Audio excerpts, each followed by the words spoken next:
Put me at the bottom. There is no mud at the pub, just good chat, keep playing love. There is no mud at the pub, so make sure you locked in. So everybody, there is no mud at the pub, just good chat, keep playing love. There is no mud at the pub, so make sure you locked in. So everybody, there is no mud at the pub, just good chat, keep playing love. There is no mud. Yes, welcome to episode 1 of There Is No Mud at the Pub. Now, I come up with that title simply because, obviously, in YouTube world, if you say anything and you get it wrong, you are in the mud. Whereas back in the old days, you used to be able to go to the pub with your mates, chat out football, say what you want, and never get called back on it. So today we are at the pub. I'm at the pub with the sheriff, and I'm at the pub with Chonky. Hi guys, how you both doing? All is good, Nige. All is good. We've had a few, obviously, already. You know, there's, Yeah. Early. there's cans here. I'm just working out how you change things. Oh, hello. God. Oh, hang on, what's going on? Yeah, I ain't got a clue how to change it right, Mark. Do not mess with anything, mate. No.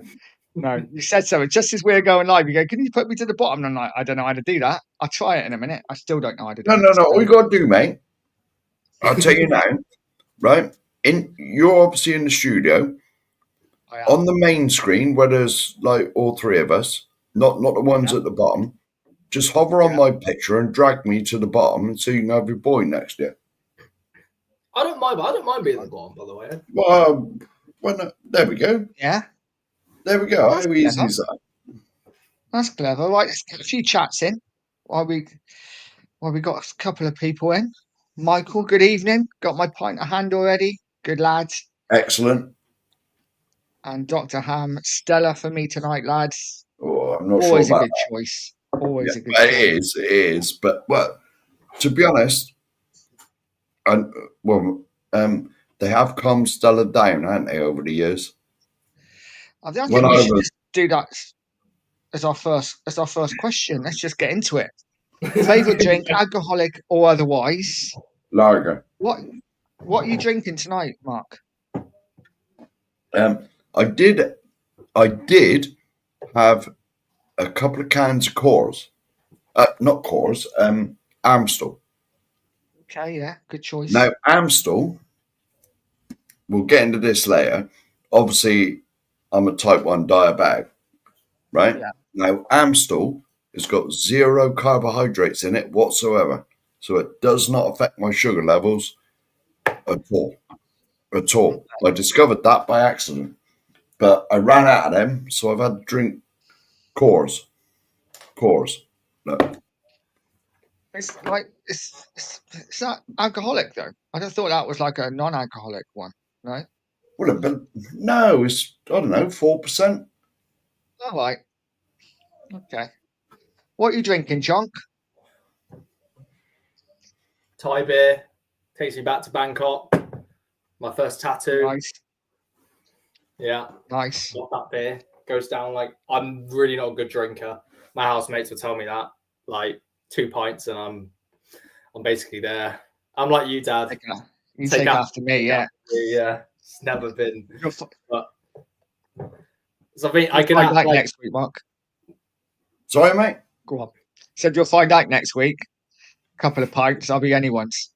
Oh, Yeah. I'm exactly the same, Yeah. mate. I don't. Yeah. I used to be quite heavy on the beer, but I don't really drink a lot now. Not really. So I know we're having a beer next week, but it could We be are. like the quickest beer in history. Couple of pints. One of us will throw up, and it'll be see you later. Yeah. Yeah, we'll be texting each other. Where are you? Oh, I'm home, mate. Yeah. Oh, I'm still Yeah. at the pub looking Yeah, for well, outside. I threw up in the toilet. I had to go home. Yeah, God. So I am drink. What am I drinking now? So now I've come off the beer now. I am drinking Of course, yeah, Kraken. yeah. Are Fun. you I not on love a that bit of run spiced stuff rum. again? Kraken and Diet Coke. Oh, he Last time I loves had it. Kraken and Diet Coke was on the Spurs diehards That when was with I me. threw up that night. Yeah, that was Yes, New Year's that was Eve, New wasn't it? Year's Or Eve, Christmas Eve? Yeah, yeah, Christmas Eve. It was one of them. I know. We were quite pissed that night. yeah. I I threw remember, up. yeah, That was I came round to yours afterwards, Dad, didn't I, for Christmas Day, and yeah. you didn't look the best, and you were like, you just pointed to the bottle in your room in the lounge, and it was full by the time you started, and there was, I mean, there wasn't a lot left, was there? No, I didn't realise I drank so much. Yeah. But you don't, do you, when you're talking? You just, it No, just is what it is. crack on. Back on. Anyway, we are now at the pub, as you can tell. Um, and I have some questions for you guys. So I thought we'd just get into it. And I will go one at a time. So let's start with Mark and anyone in the chat. If you want to tell me or tell us how, the answer, your answer to the question, that would be great. So, Mark, first question, why Spurs? And anyone in the chat can answer as well. My good. Right, I had no choice in the matter. Yeah, nor did I. Well, no, obviously you, yeah, but like I had no choice in the matter. My dad's a Tottenham fan, and so it was decided. Oh, yeah. She never said the one at the bottom, the silly old git at the bottom. No, but anyway, ignore that. No, I had no choice. I had no choice. I had no choice in the matter. My dad's a Tottenham fan. It was decided before I was born that I'd be a Spurs fan. And I've been inflicted with the illness for 50 odd years now. So I call it an illness now. Yeah, I don't blame you. Yeah. What about you, Charlie? How did you get into Spurs? Oh, that's weird, isn't it? Oh, hang on. To be fair, like, you first, obviously, you put me in Spurs kits. I remember when I was like 5, Mark, he'd just go on about, obviously, he started swearing at the end, but when I was 5, he'd just say, Arsenal of poo. Say it again, Arsenal of poo. And I had that ingrained in my mind. It's like a brainwash. I'm glad you did it. And then I obviously followed Spurs. Like, to be fair, like when you're young, you don't really care. You just like, But once you get older and you start to follow the team more, you get to understand it more. And I was lucky enough. The first few years I was supporting it was during Poch's era. So it was a nice era to come into. Because before that, I'm not going to pretend like when I was like 8 or 9, Dad, I was watching the games with you and being like, oh, come on. Because I wasn't really. I was too young. But yeah, I don't know how you guys have done it for so long, if I'm being honest. Like, it takes years off your life expectancy, I reckon. Yes, it does, to be honest. No. What about you, Yeah, Dad? so me personally, well, obviously I didn't have a lot of choice either. My dad sat me in front of the TV on the 81 Cup final and literally said, all right, son, who do you want to win? And I said, I want a team in blue to win, Dad, which of course was Man City, to which I got a short, sharp smack to the back of the head and a no, you effing well don't. And the rest is history. I've been a Spurs fan ever since. Cannot remember the 81 Cup final, but I remember the 82 Cup final as if it was yesterday. Even the build up, going to Nan's and watching like the breakfast, because of course back then, Mark will remember this, FA Cup final day was an event. It was Oh, on from like 9 in the morning till like 8 in the evening. yeah, It was on all yeah. day. It was Yeah, about the only game, unless it was a year that the Euros or the World Cup was on, it was about the only game that was live. Wasn't it? It was about the only game that was live during the whole year. It wasn't like it is now, Sky, TNT, Prime, whatever, insert, like, channel.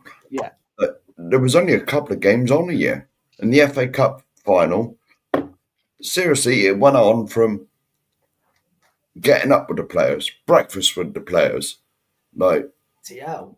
bus ride to Wembley with the players. It went on literally. But the game always used to kick off 3 o'clock on a Saturday, and it was live from 9ish, 9ish. Well, it was breakfast with the So players, on the 9 bus o'clock. with the players, but both teams, mind, both teams. The first FA Cup final I can really remember watching was 1980, West Ham Arsenal. West Ham Arsenal, Trevor Brooklyn, diving header. I didn't understand the rivalry with Arsenal because I was too young. I was only 9, 10. But the year after, my dad was at the final, the Man City game. He was at the first game, and I watched it, and I can remember being like really depressed because Tottenham were losing. And then Tommy Hutchinson flicked one in off his shoulder, or sat Glenn Hoddle's free kick. Okay, And I was like, yeah. And I sat at home for the second game because my dad couldn't get up there, couldn't get up there. He would have got a ticket if he could have done. But we sat at home and watched the replay. And I remember my dad, when Ricky Villa had done that bit of magic, still Ricky Villa, oh, he scored. My dad picked me up. I was 10. My dad picked me up and whacked my head on the ceiling. Hey, and we won the cup, and that's how I grew up. Tottenham were winning stuff. It's changed a bit. To win stuff. When I was like 25, I expect it sort of went downhill after that. That's the thing, though. We were saying it slightly earlier on Dan's show, and I think Dietrich was saying about he wants Spurs to be this great team that wins trophies, that wins leagues. I'm 50 plus. I've never seen us win a league. We've always been a cup team. We've always been a cup team. I just want us to go back to being a cup team again. Yeah, I'd tell for that. Don't care about leagues. I just, Well, I'll be honest with you. I'll be honest with you. I've always said I'd love to see us win the league.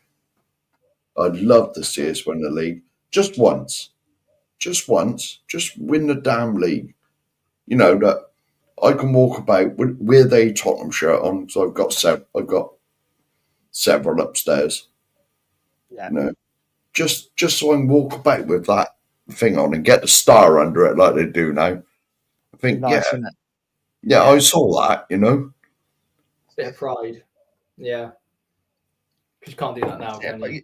But yeah, that's just it. We've never been a league winning side in my lifetime. But it would be nice, like you say, Mark, to win a league title once. Just once would be lovely.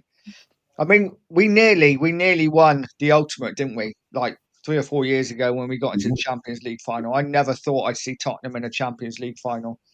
The fact that we got there, and I know we didn't win it, but that was massive for me. Let's say hello to Scott M. Hi, Scott. How you doing, buddy? Yeah, Scott. And to Lisa, who's put a few messages in. Hi, Lisa. My love from Spurs comes from my stepdad, Alfie Darrington. Yeah, I had a few. I read that, but I had a few drinks, and I'm like, Isn't that like Alfie Darrington, like 20? There must be an older Alfie Darrington. There must be. Maybe, but yeah. Yeah, well, right, yes, we can win the championships in a few seasons. Well, yeah, I take that right now. Can I just say? I remember just about when we got relegated in '77. Yeah, I can. I was at the Lane because my dad started taking me to the Lane when I was about 4, I think. I honestly don't know. I can't remember the first time I went to the Lane. And I was at the Lane, and many years later I asked my dad, I can remember being on the pitch when I was a kid. That answers that. I said, I can remember being on the pitch when I was a kid, Dad. I said, what was that all about? What did we win? And he said, that was the game we got relegated. So, because there was a pitch invasion after the game, and that's the year we went down. So that would have been, we were down 77, 78 season, we were down. So that would have been 76, 77 season. So I was at the last home game when we got relegated. But even like typical Spurs fashion, and I hate saying the word Spursy, but it was quite Spursy. Yeah, we didn't even win the second division, did we, to go back up? We finished No, runners up in no, that. no, no. We only just came back up. We came up, I We believe, had to beat Southampton last game or something. and we drew. We drew with Yeah. Southampton, I think, Yeah. to get us promoted. We come back in second place. God. Then over that summer is when we signed Ricky and Ozzy and all that, because the World The Cup. rest is history. I can remember watching some of the World Cup because you got to remember that would have been on late for me as a 7-year-old. That would have been on late, and I can remember watching some of it, all the ticker tape and that coming down, and then the next thing, like you bought like the Daily Rag, whatever it was back then, and like there's Ozzy dealers at Tottenham. Exactly, you didn't know. Yeah, you didn't know, did you? Until you had the paper, you didn't actually know what was going on. No. There was no internet. There was no.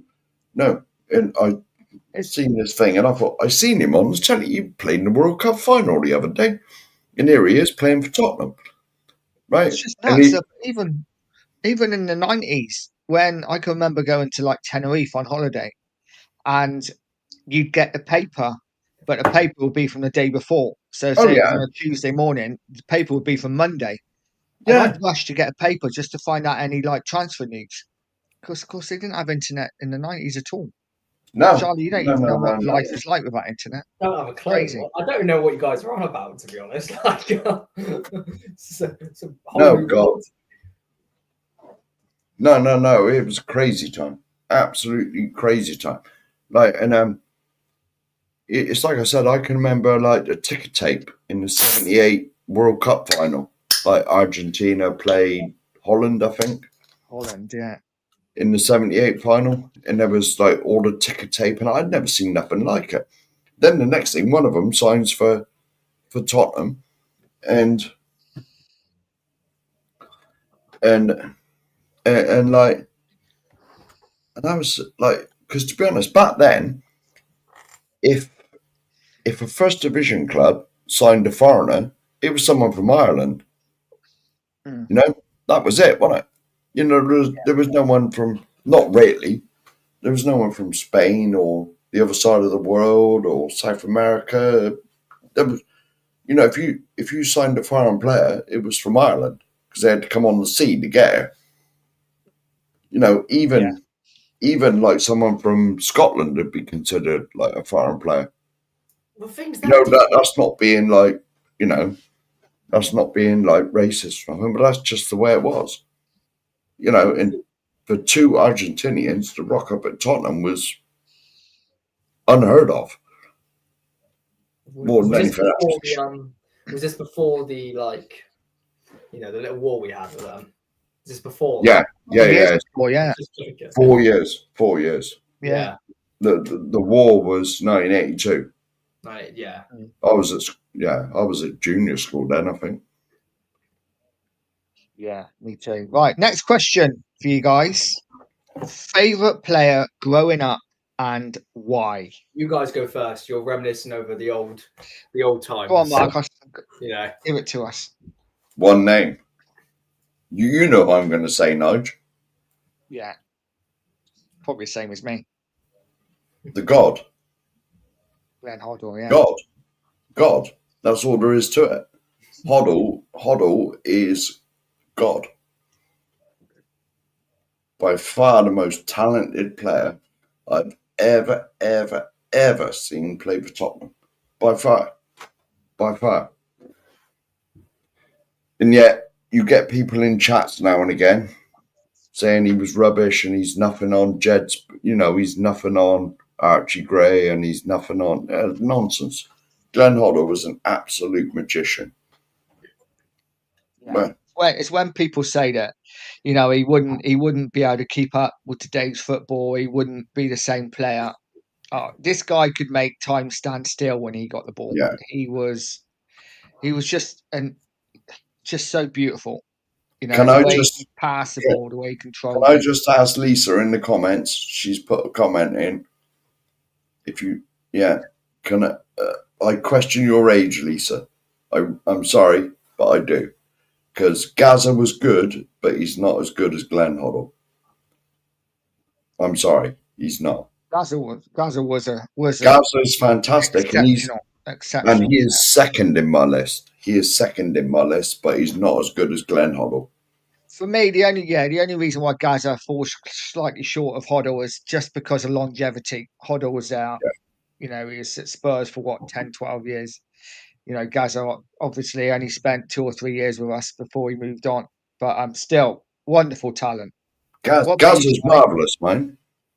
Gaza's marvelous. Gaza is marvelous. Yeah, yeah. Yeah. I respect your opinion, Lisa. I really do. But to me, Glenn Hoddle he's magnificent. If Glenn Hoddle was Spanish, if Glenn Hoddle was Spanish, Italian, French, he'd have had far more than 40 odd caps that he got for England, or 50 odd, whatever he got. Yeah. You know? Agreed.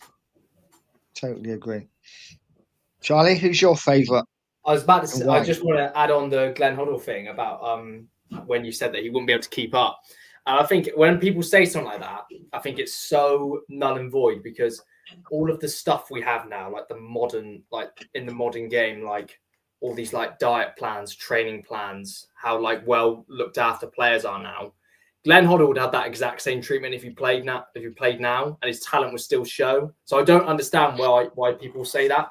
It's like, when you watch old games, obviously the quality is a lot worse. I'm not trying to but it is a lot worse. If you look at older games compared to now, the quality is worse. But then they had worse pitches. It was more of it's not the same as it is now. It was obviously a full-time job, but they were getting paid way less.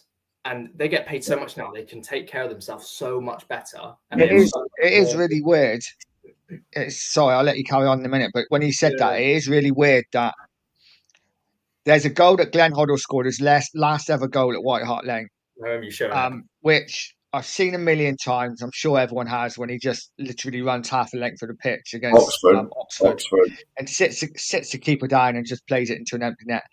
And I've had so many people, because I put that video on my feed and also on TikTok, and I've had so many people say he wouldn't do that now. Defenders rubbish. And I look at the goal and I'm like, actually, it is a little bit. The defenders kind of give up. It was almost like they got a fag in their gob and they're just like, oh, we're just going to let him through. But it was still a magnificent goal. But I know what you mean, Charlie. Carry on, mate. Yeah. Well, I was just about to say, like, Glenn Hoddle was probably smoking himself. I mean, everyone was, you know. Like, Dad, I know you had a few cigarettes back in the day. I know you probably have a jib at me. I still love now. Yeah, exactly. Like, it's more. But nowadays, footballers can't or won't smoke. They won't drink. A lot of them won't drink, and it's very much more strict now because, one, they get paid so bloody much, and two, they're more protected, especially with like how tackles go in and stuff. Like, I bet you, I've never watched Glenn Hoddle properly, but when Glenn Hoddle was doing stuff like that, I bet you he had tackles flying into him, absolutely back. Leg breakers. Yeah. Leg breakers. And there'd be no red cards. You just get up. No. Get on with it. No. That's what you got to remember. Glenn Hoddle could put his foot in as well, mind. People said he was a luxury player, and he was a bit of a luxury, but he could stick a tackle in. You know, he was a bit of a dirty bugger at times too. Yeah, that's what they were all like. You needed to be, though. Yeah, exactly. If you didn't look after yourself, no one else was going to do it for you. Yeah. You know what I mean? Let's go a couple of the chats while we're here. Nita says, I got bullied for loving and supporting Spurs, but I took my stand. My story is long, but I learnt much. Tottenham until I die, always. I know that. Fair play to you, Nita. I'm sorry you got bullied. Never nice. I've been there. We were there. And, yeah, sod them all. That's what I say. Exactly. Dr. Ham says, Modric. Yeah, Modric was another beautiful player. Just You know, we tend to have these players, don't we, that go on and do Can I mad just add in? things at Can other I clubs. just add in? People putting their favourite players in is sort of giving away their age as well. Yeah, true. I was going to give away my age when I give away my favourite player. Big up Philly. He says Gary Lineker. I don't know whether that's a wind up or not, but Gary Lineker was a great player. Yeah. Great goal scorer. Hoddle, drop it. History there, always agreed. Paul G, evening. How you doing, Paul? Someone from the Two Marks show. Don't know. Evening all. Hope the beers are going down well. Big up to the chat. Evening, Mark. Hope you're feeling a bit better, mate. Yeah. Get well soon, brother. Indeed. Dele Alli had me at a chokehold for some time. I could hold it. Dele Alli was again another one. So sad to see his demise because he was such a good player. Again, Michael, you're giving away your age. You know, that means you're quite a bit younger than me. Well, I'm going to say mine is Gareth Bale, and that is giving away my age. Yeah. Some of the stuff he did with football. That's a fair shout for someone your age, especially. Yeah, he was great. Jeff says hands down for Hoddle. Big up. Yeah, there we go. See, big up, Jeff. Let's read one more before we get on to it. Oh my God, Modric! Wow, I had a massive crush on her. Really? Okay, to each your own. You know, I see the hair. I just wish I had his kind of hair. When I worked at Spurs as a steward, I used to follow him everywhere. Fair play to you. I think I'd follow Modric everywhere if I was a steward as well, because he was just a brilliant player. So Charlie, yours was Bale. Mine was Bale. It was my first proper. Obviously, like I said, I didn't really watch Spurs. I've supported Spurs because you drilled it into me like it was, like it was religion. But like, it's my job. It's a religion. It's my one job as a parent. Yeah, exactly. And I will do it next time. Don't worry. I won't let you down. Pass it on. But yeah, some of the stuff he did with football, I mean, it was just, you don't see that much anymore. Players like Bale just can get the ball and just hit it and score from 40 yards. And he'd run the length of the pitch a bunch of times. He was so athletic. He was just brilliant. And he made stuff look easy. Everything he'd do, the way he'd hit the ball with his left foot. And even when he came back to Spurs, and was, obviously come to the end of his career, he was still quality. Like, you see that talent in him, and he was what? I mean, in fact, obviously he wasn't even that old in comparison. He was like 30, 31, 32. It's like he wasn't trying half the time, wasn't it? But it was like, but I feel like with Bale, he peaked so early that obviously you get a lot of players who peak really early that they come to the end of their career by like 32, 33. Do you know what I mean? Like, I'd take Bale now. Yeah, 100%. Get him out of retirement. Put him up front. He'd do more than our strikers at the moment. He's quality. He would. Yeah. So, yes, Mark has come in with a comment, and I just want to follow up on that. He said, obviously, Hoddle was the greatest of all time at Spurs. I loved the hard man. Graham Roberts done it for me. Graham Roberts, fantastic. Amazing. So, is there any players, guys, that you really loved that maybe didn't get the credit they deserved? Victor Wanyama. Yeah. It's hard to say whether they got the credit or not, to be honest. I mean, to me, when I was growing up, Glenn Hoddle was my hero, obviously, but Steve Perryman, basically the skipper when I was growing up. I mean, sex. Yeah, he's what? He's the record appearance holder. You know what I mean? So, Steve Perryman, for me, he's just the skipper. He was the skipper for years and years and years. Ever since I can remember, Steve Perryman was the captain. So yeah, I tend to agree. Perryman for me, I loved, but I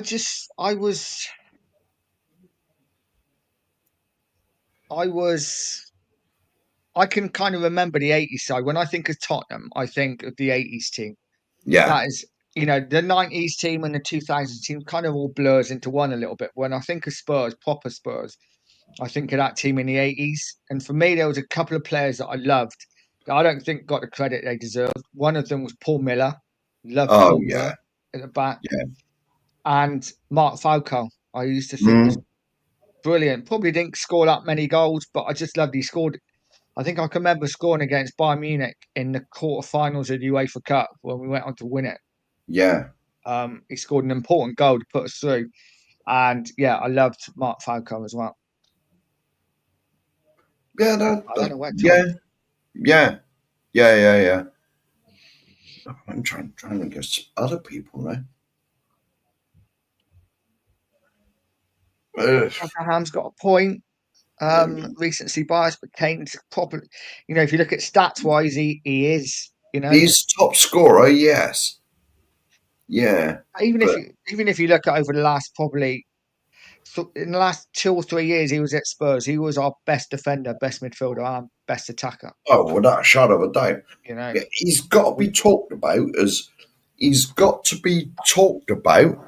the best Spurs player ever.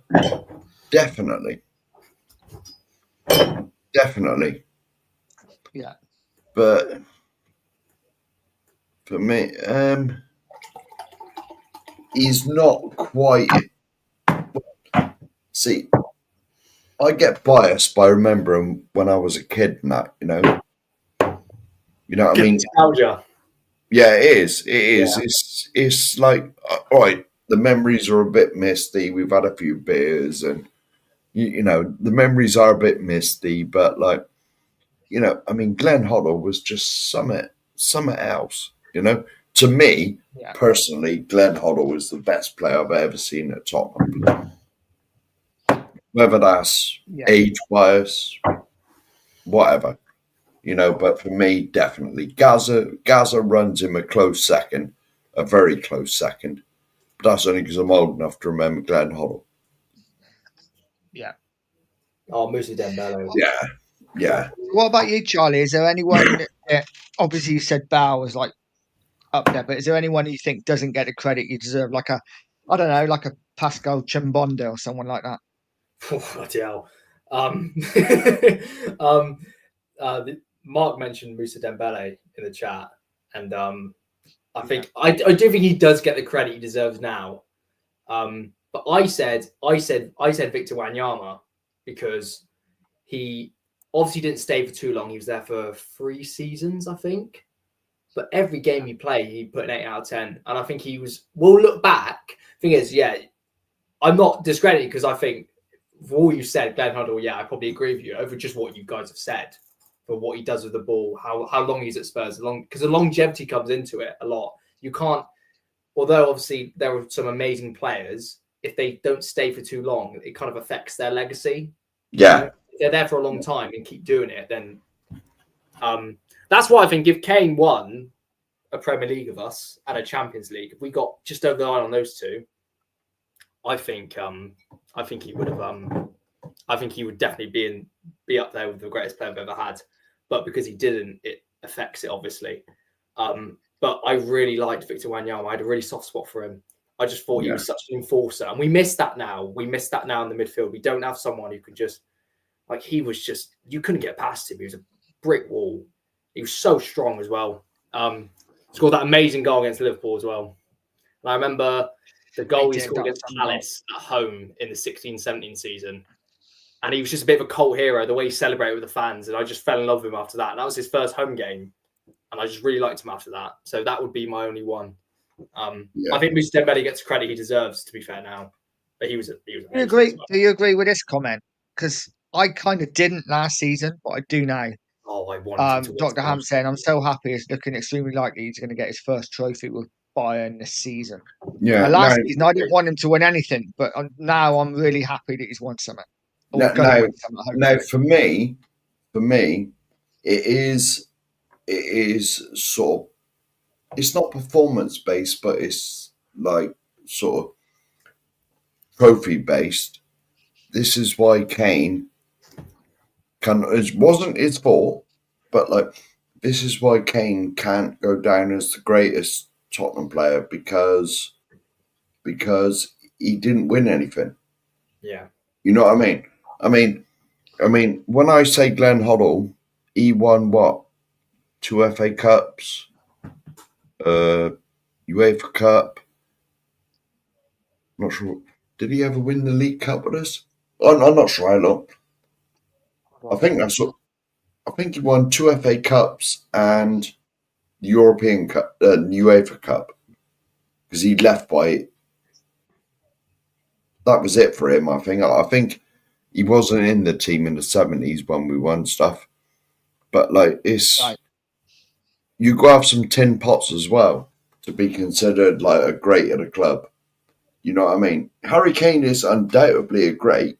He's got the top scoring record for goodness sakes, but like Mm. it's because you never won nothing. That's not his fault, mind. That's the owner's fault. Obviously, that is. It's meant to be a chill stream. We're not going to discuss the ownership and Levy, Uh, because I'll just go and do you change see, my shirt and put change for do you see him Tottenham. coming back this next season? Because there is talk of it, isn't there, that Kane will come back. Do you see that I'd love happening? him to. I'd love him to, and actually win something with us. Because I think even if he wins the Bundesliga with Bayern this year, which he probably will, fair play to him, I don't think it'd mean as much as to win a trophy with Tottenham. No. If he came back and even won the Carabao Cup with Tottenham, Hmm. I said even, Amazing. I'd snap your hand off for a Carabao Cup, but but even if he come back and won the Carabao Cup with Tottenham, that'd mean more to him than winning a Bundesliga with Bayern, in my opinion. Yeah, I'd, I agree. Completely I agree. agree too. I'd love Kane to come back. I don't think he would I know though. I shouldn't say it. I know people say that you shouldn't want things that I'd love Kane back. Ah, Love him back because yeah, it isn't until he goes and then you get Solanke and players like that. That's nothing against Solanke, by the way. But no striker in world football is Harry Kane. no, So just to get him back for a couple of years would be yeah. amazing. Even if he just comes back and breaks the record. Striker wise, I'll just add this caveat in there. Striker wise, he's the best I've seen in my years. Yeah. Agreed. Ginola, yeah, that was another fantastic player. Absolutely, Ginola was. yeah. I feel, You guys are yeah. sinking in nostalgia.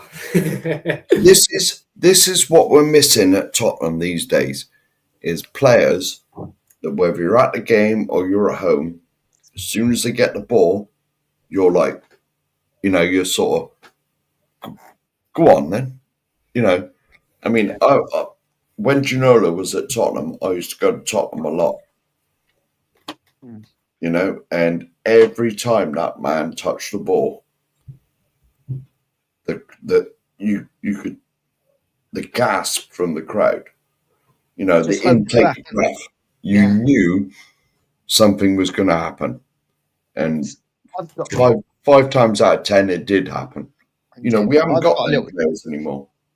No, I've got a little story about Ginola, and I'll just tell it now. So I went up to watch Spurs play. Tottenham were playing Wimbledon in the Premier League at home. I think it was a couple of weeks before the League Cup final. And back then, you went to White Hart Lane. You had obviously the gates, and you used to be able to stand outside the gates when the cars drove in and wave to the players, all that kind of thing. And me and my wife at the time, Charlie's mum, we were in the West Stand, so we managed to go through the gates afterwards. And Ginola was Did you injured get for that tickets for game. the posh seats? This is what I want to know, just to I interrupt. know. I don't know. They weren't that posh back at White Hart Lane, but we got into the West Stand, and of course we got in, and Ginola was injured, so he wasn't actually playing that game. And I can remember Glenn Hoddle walking past, and Glenn Hoddle actually bumped into the back of me, and I was like, bloody hell's that? And he walked past. I'm like, oh my God, it's Glenn Hoddle. But he didn't even look round. I thought that was a bit rude, but he's still my hero. But Ginola was there signing autographs. And my wife, Anne, said to me at the time, she's like, go and get his autograph. I'm like, I ain't going over to him. And it was back, obviously, he had like this long flowing, like head of locks. So my wife went over there, and she wasn't my wife at the time. She got his You should like autograph. Got his, that. yeah, not quite. But Sort of sign yeah, around this area. That's my mum, by the way. I'm sorry. I was just asking. But yeah, she got his autograph, and he stood there for probably 5 or 10 minutes just talking to the fans before he went in, which I just thought was really lovely because Hoddle didn't do that. But he's still my hero. But yeah, Ginola's just a beautiful player and just a lovely man. Yeah. But anyway, let's get a few more comments up. A Bundesliga with Bayern isn't a real trophy in my eyes. It's so much more meaningful for him to win it here. Considering he poured his heart, soul into the club. Couldn't agree more. Yeah, exactly. Lisa says, "I want Poch back." I agree. Don't we all? I'd have Poch back in a heartbeat. And then, oh my effing god, Ginola! Still, just like I'd have him play on the left now. I didn't know that happened, Dad. I didn't know. I can't remember you telling me that. What's that? About yeah, you were too much of a pussy to go up to Ginola, so you got.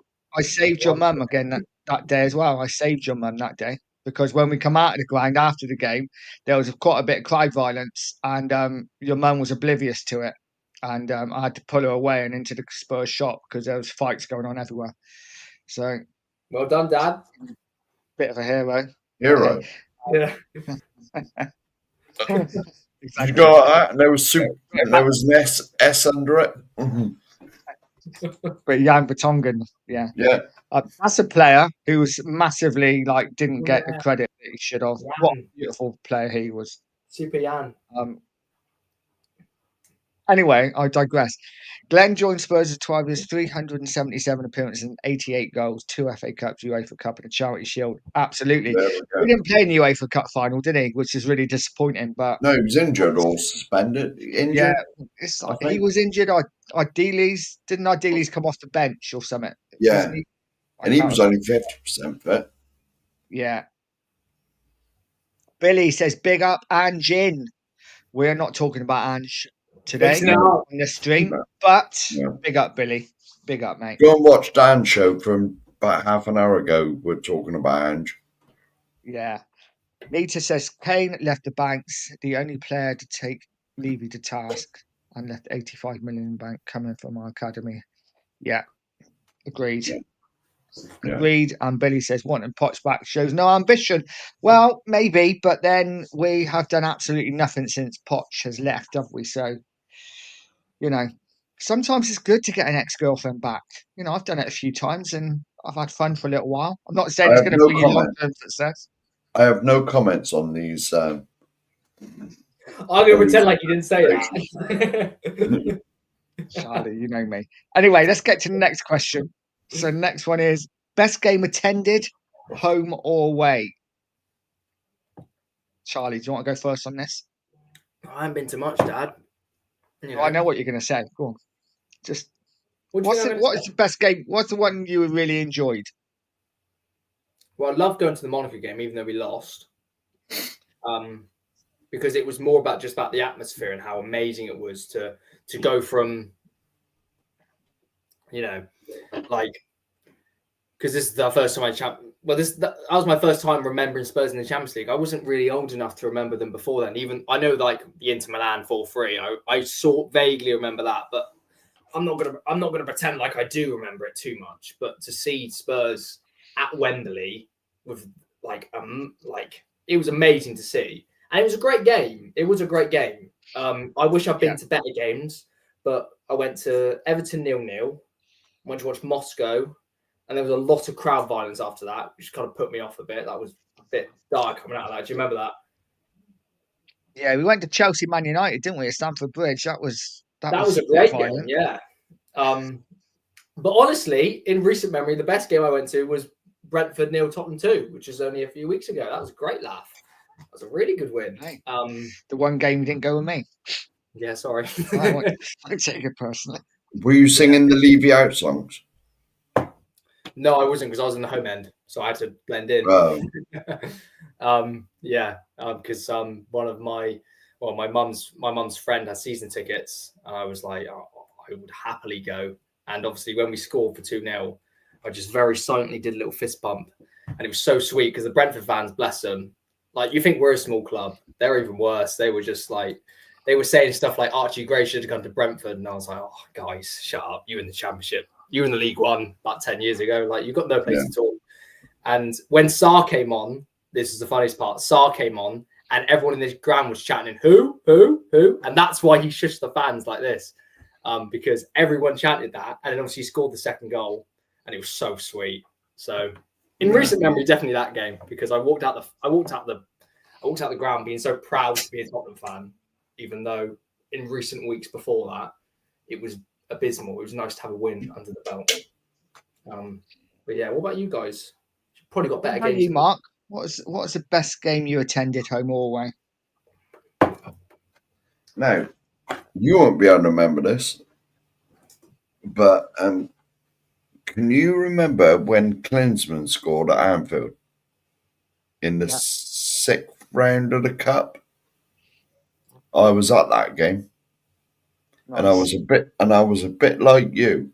I was in the Liverpool end.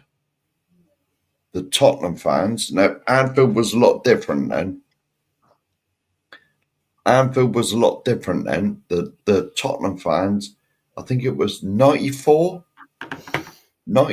I think.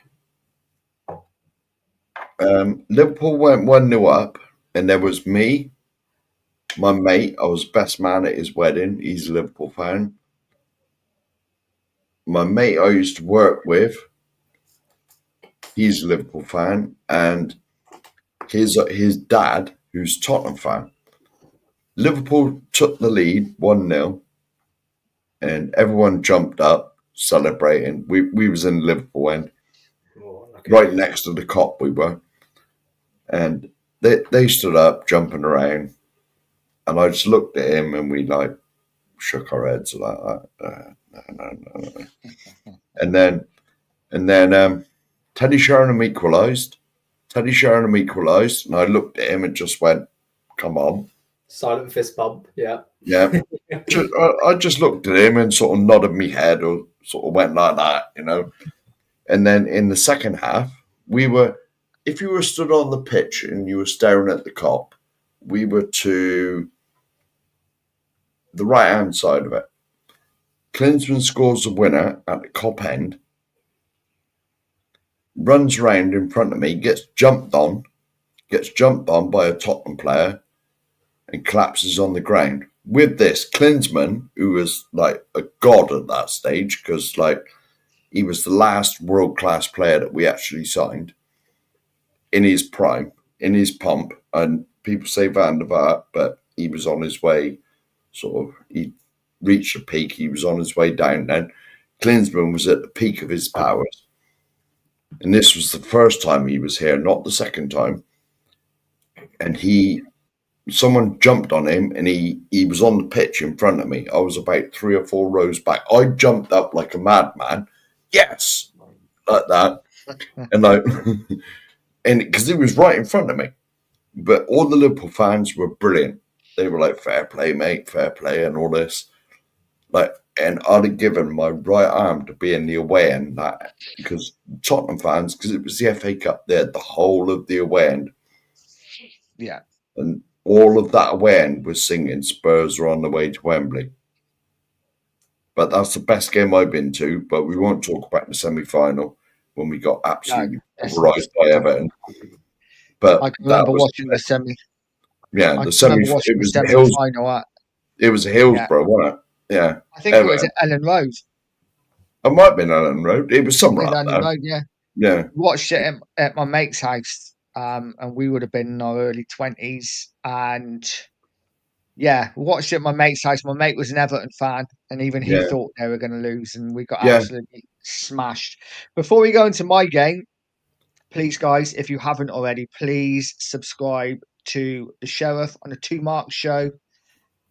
They do a great show, and get well soon, Mark, as well. Yes, Cookmeister. I hope you get well. And please subscribe to myself at Pure Coys. Yeah.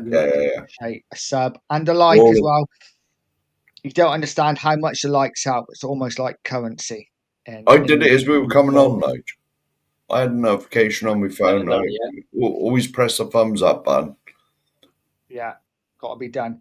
So my favorite, so my best game I've attended would be I went to Southampton, Tottenham. This was this was Klinsmann played in this game. Is when we won 6-3 in the cup after extra time.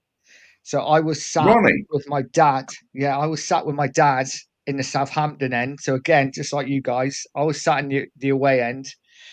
And Southampton were 2-0 up at half time and absolutely cruising. And me and my dad was just sat there thinking, this is horrific. And then Ronnie Rosenthal took over, obviously 2-2, and then goes to extra time. Barnby scored, Klinsmann scored. Just a brilliant game. And by the end of the game, we were all stood up, even in the Southampton end, because a lot of the Southampton fans had gone. And we were all singing, Ronnie, oh, Ronnie, Ronnie, oh, Ronnie, Ronnie, oh, Ronnie Rosenthal. Oh, one of my favourite chants of all time. That Yeah. was, yeah, what a night. But anyway, that's the Absolutely last time I brilliant. will ever sing on a stream. So yeah, thanks. Absolutely brilliant that game. We were 2-0 down, weren't we? Half Yeah. time. What year was that? I want to 94. say 94, 95, something like that. It- Yeah, that would have been the year when we played Liverpool at Anfield. I think it was on the way. I Yeah, think it was. Because Yeah. Klinsmann was only there 1 year, wasn't he? And then he left and then he came Yeah. back. yeah, we had the yellow. Yeah, we were wearing the yellow kit. Yeah, yeah. I remember like it was yesterday. Ronnie Rosenthal. Did nothing apart from that. He's a cult hero just for that. A bit like Lucas Moura. Yeah, Just a cult hero just for that hat trick. yeah. Just for that. No. I remember the song as well.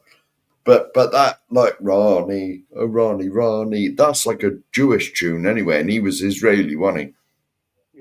Yeah. You know, and so, like, absolutely fantastic. Absolutely. That's the sort of nights, like me at Anfield, you at the Dell, that's the nights you want, isn't it? You know, Exactly. things like that. Yeah. Let's say hello to a few more people. Soul Boy, evening. Big up, mate. Mark just saying, thanks, chaps. I will get there. No. Take your time, brother. Go and see your doctor. Do what you got to do. Michael Holder, thanks for reminding me. Nearly forgot. Got easy one for me. Spurs 4, Everton 1. Chris Armstrong hat trick. Only game I've ever been to live. You know, I can't remember that game. Bloody hell. No. I can remember the game when we beat United 4-1 at home, and I think Armstrong got 2. But I can't remember the 4. I'm going to have to look that up now later. No. And Dr. Ham coming in with the pure chorus. Yeah, I'm not going to sing again. That is stuck in my head, honestly. Yeah. And Scott Evans saying 1998 for that game. I can't remember. There we go. I was in the pub, Scott, so I was probably too drunk. I was too busy getting married and having a family stuff. Yeah, thinking having fun practicing starting a family. Yeah. Well, Anyway. whatever.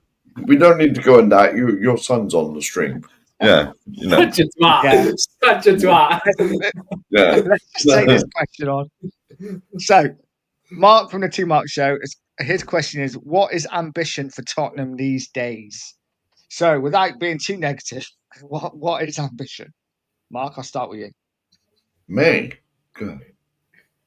I don't think it really matters these days because I don't want to go into a rant about leaving because it's meant to be chilled out.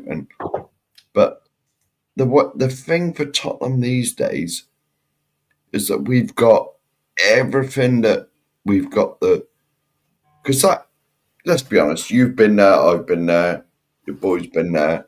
That stadium it's a license to print money.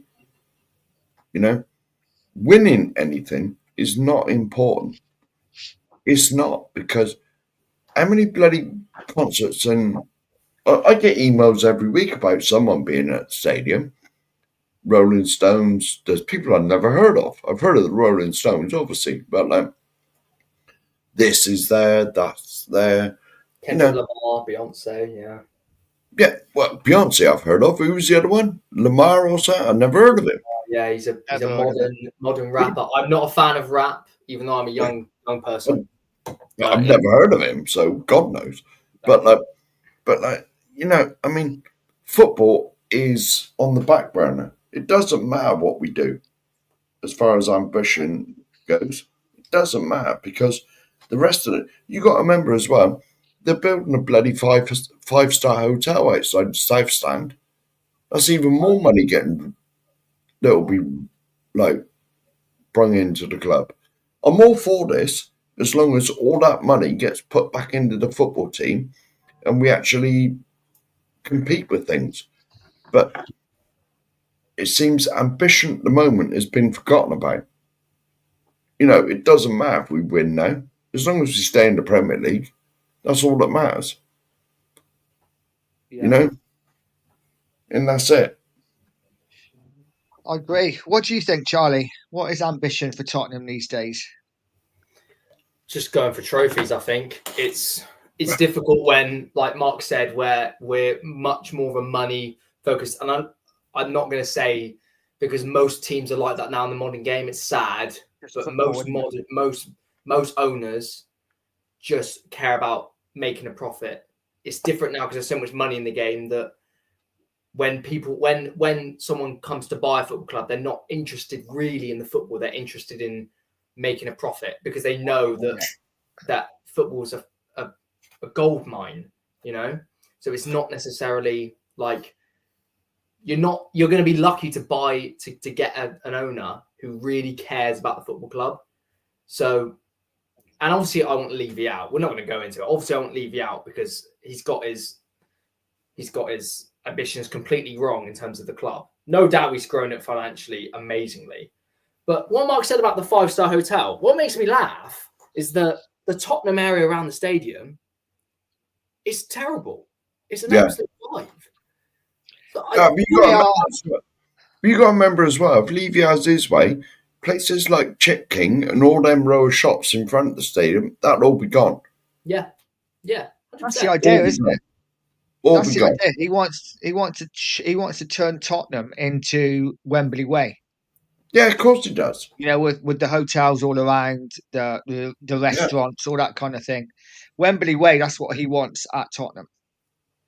So anyway, we're getting into a whole Levy debate, aren't we? Let's not do that. Yeah. Let's ignore this. Yeah. This is meant to be. Hang on, buddy, Dad.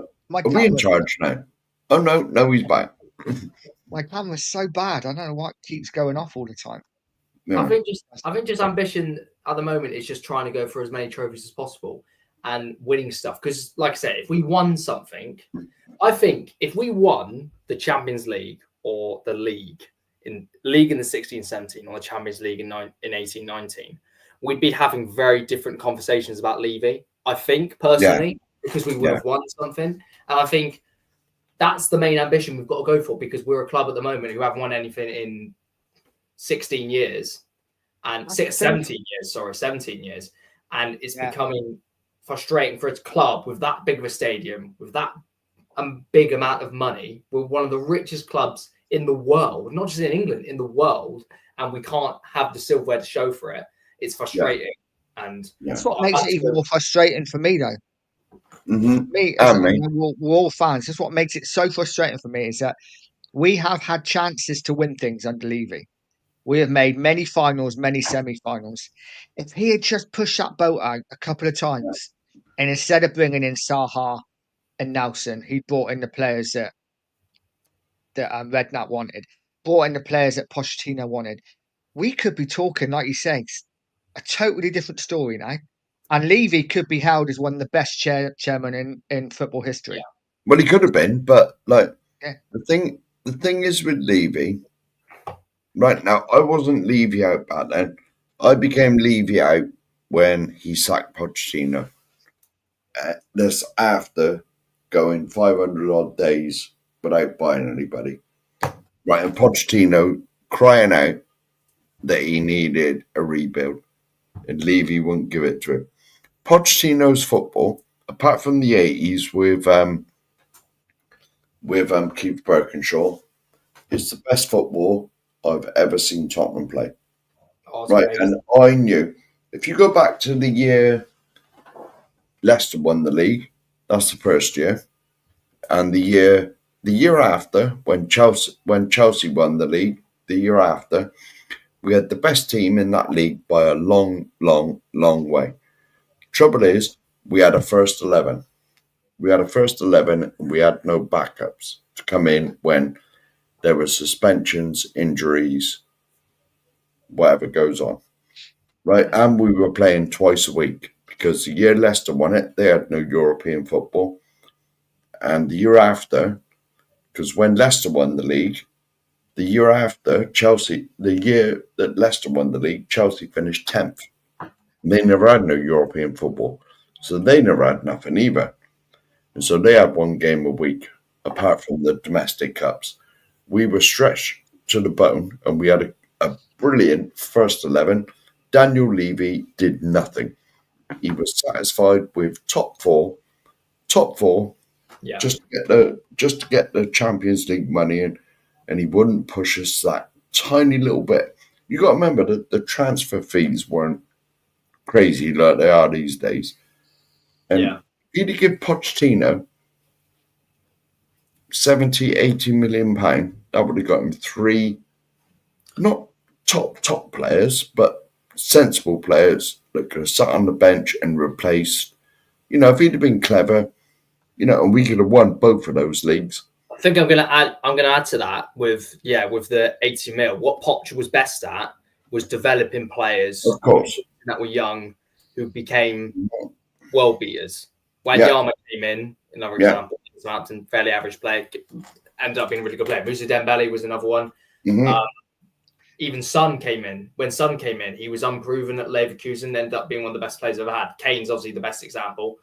And yeah, I completely agree. I mean, I became Levy out more when he sat Mourinho before a fucking cup final. That just pissed me off. I don't know why he did that to this day. But yeah, you make a good point. I realised that when we had, because I could see it when Leicester won the league that year. I thought, because we weren't that far out, we just fell away at the end because we had no depth. Yeah. And I could see it. If the chairman had given him just 2 or 3 more players, we could have won that league. And the year after, when Chelsea won the league that year, I thought, he's done it again. And I was like, nah, this ain't right. Because we could all see that Pochettino, he's the best. Even though he won nothing, let's get that in there. He did win nothing. We can't hide from that fact. But he's the best manager we've had since Keith Birkinshaw that I can remember. He did win something, Mark. You forget. Oh, He yeah. did win something. He won my heart. Yeah, exactly. And he's still got it. Put it this way, right? Pochettino was the first manager. Because you got to remember, I grew up in the 90s when we were rubbish. I was 20 odd in the 90s and going through my 20s and that. Right? He, for years and years and years, I know Arsenal fans. I got friends that are, I say friends in inverted commas, but I got friends that support Arsenal. And I used to go over to my local pub quite a lot. I shouldn't have done, but I did. But as soon as you walked in, oh, here he is, feel for you. The Y word, I won't say it, but here, now you don't win nothing, rah rah rah. And yet, when Pochettino was in, and we were playing like champagne football, as expressions used to say, and all this stuff. I used to walk in and I'd be proud to wear my Tottenham shirt, I'd walk in and no one would say anything to me. It's still, all right, they might say, you still ain't won nothing, blah, blah, blah, blah, blah, blah, blah. But then when we used to beat them, their teams who they supported, I'd be like, shush, Exactly. Right, let's get a few more chats in while we can. Nita says Liverpool always crushed us. My memories, they are hard to find every time we played them. we knew it as slamming. Yeah. 3 points, yeah, pretty much. It's never changed, really. Audio Artisan, big up, mate, says when Ronnie missed that open goal while playing for Liverpool, will never be forgotten. Yeah, he missed that open goal against Villa Park, didn't he? Yeah. Went behind the keeper, and yeah. Yeah. Scott M, I was visiting my family for Christmas. They lived in London. I was stuck back here going to university. Fair play, mate. What did you study at uni, if you're still here? Let us know. Leavonomics. Oh, boy. Was it? I'm not sure. I just made that up. Yes, it. Don't go to Leicester. Soulboy. No. Soulboy says first game 1977. Hoddle played. We got relegated. Yeah. I was there, mate. I was there. Michael says I'm seeing Kendrick Lamar in July. Spurs sure now to keep the stands for. They do. That's just it. Yeah. Lisa says I saw Lady Gaga at Spurs. She was brilliant. They're taking the piss now. I'm sure she was. But Yeah. don't know who she is, to be honest. That's why she looked like Papa. Mark, why do you want to stay in the Premier League? We need to get Enoch out. I think Enoch would stay even more if he went down. That's the problem. So he wouldn't get the money for him, would they? Yeah. They'd have to get back in the Premier League to get the money up. Ambitious, not till we have a good structure and a long-term plan. On the pitch, every manager that comes will be cursed until Levy and Enoch and Levy step aside from football manager. Yeah, we all agree with that, don't we? Definitely. I'd give my right hand to Dembele back. Oh, I certainly wouldn't give my left hand. But yeah, someone can have my right. That's fine. Good structure and a good young man is the rate we're going to need to. Yeah, absolutely. Couldn't agree more. Liverpool and them. I don't know why I'm reading it to myself now, but got to the point once. But yeah, agree with that too. Boy says Poch didn't develop anyone. We got lucky with these players. I just kind of disagree with that. I think he did develop some players. Dele Alli being one of them. Yeah. Dele Alli came in from NK Dons from League One, and although obviously he turned at the end of his career, turned him into an absolute world beater for 2-3 seasons. And he did that with Dembele. He did that with Danny Rose. He did that with Walker. He did it with even Jan Vertonghen, who came in and he obviously did it with Kane. Kane has a breakthrough season with Poch. I don't think that's a coincidence. Yeah. Lisa says Poch won my heart too, Nige, amongst other things. Winky face. What other things are they, Lisa? If you'd like to elaborate, not sure. We won't go into that. I think everyone had a bit of a man crush on Poch. Let's be honest. You know, are you calling Lisa a man? No, I didn't mean like that. But I'm saying us three. Poch was a good. Yeah, no. Poch was beautiful. The moment he cried at White Hart Lane on the last game was the moment. Nita says Chelsea and Man City just came and bought the issues once the Prem started. Yeah, money involved. The FA sold us out. The Premier and Sky just opened the door wider. Yeah, it's all about money now, isn't it? Let's get to the next question because I am bursting for a wee, so I can go. I'll go first. See, Nudge, I'm professional. I'm professional, and I had a whiz between streams. I can't believe your boy's going as well now. 20 years old, and he can surely hold it longer than me. Okay, so anyway, let's get into the next question. And it is favourite Spurs shirt over the years. Mark, what's yours? Well, I'm wearing one that means a lot to me. The 91 Cup Final shirt. It is a nice shirt. Yeah, but this is replica mine. It ain't the original one, you know. Yeah. But this I'd probably say is my favourite. Although I can send you a link, Nige, where you can get all sorts of shirts. Can you? Yes, I can. But I will do this after. I will do this after the stream. That would be good. So I don't touch anything at the moment, so I'll probably boot myself out. Yeah, that's all good. Yeah, my favourite shirt. I really liked the 86-87 shirt. The last year that Hoddle played. That shirt was probably one of my favourite. Yeah. The Hummel, I think, with the arrows across, Yeah, yeah, yeah, yeah. and that's probably my favourite ever shirt. But the one where we played, I think it's not our last season at White Hart Lane, the season before, with like almost like Ajax, where we had the blue stripe down there. I think that was my favourite home shirt. Charlie, what's your favourite home shirt? I'm leaving you because I need. Would you like me to go and Home find that shirt. one? I think just for the Mark, I was gonna make this point about home shirts recently.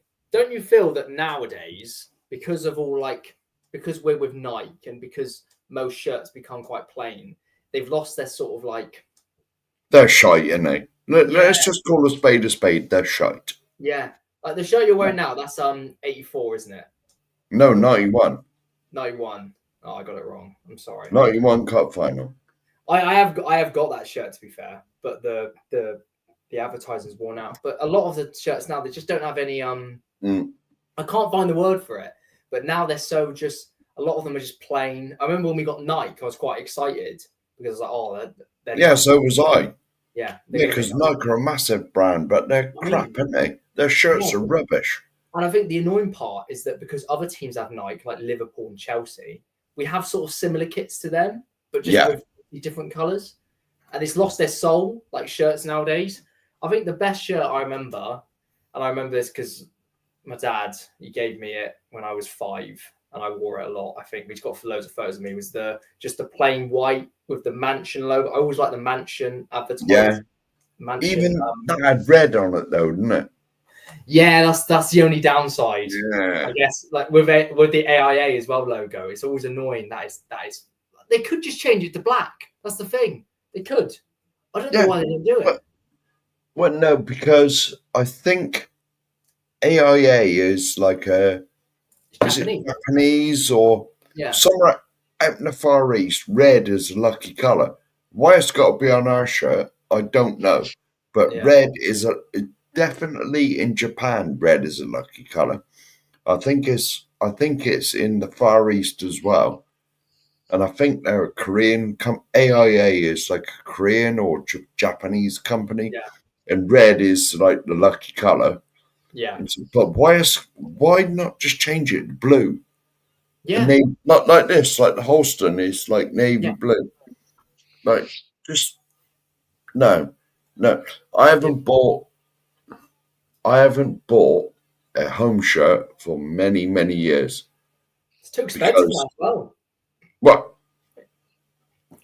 I can explain. Well, I can send the link to your dad where you can get cheap shirts. I certainly don't buy them from the club shop because I'm not giving Levy a penny. But I've got links where you can get cheap shirts. Might have a look.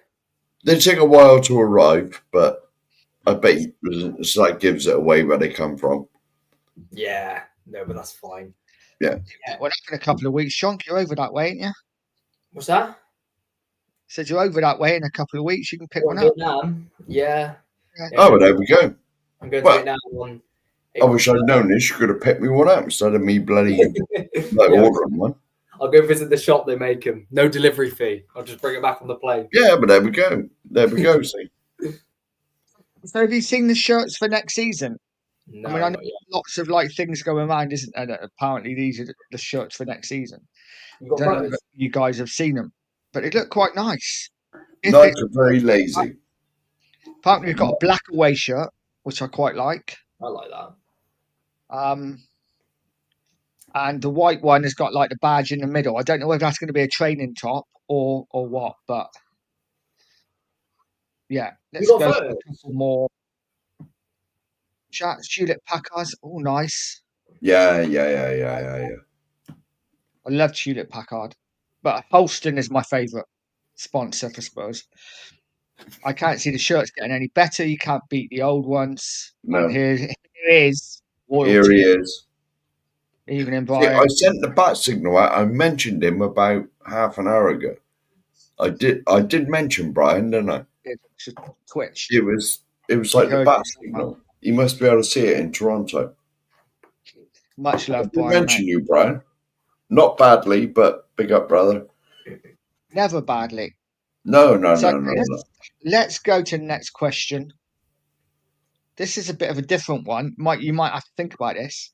Oh, God. So, if you can have a beer with any current Spurs player, seeing as we're in the pub, who would it be, and what would you ask?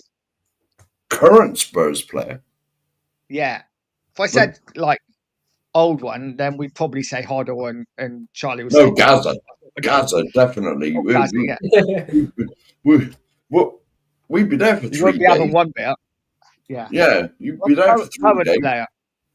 Current player more because it's just like who would you want to talk to? Who would you want to find out stuff from? Um,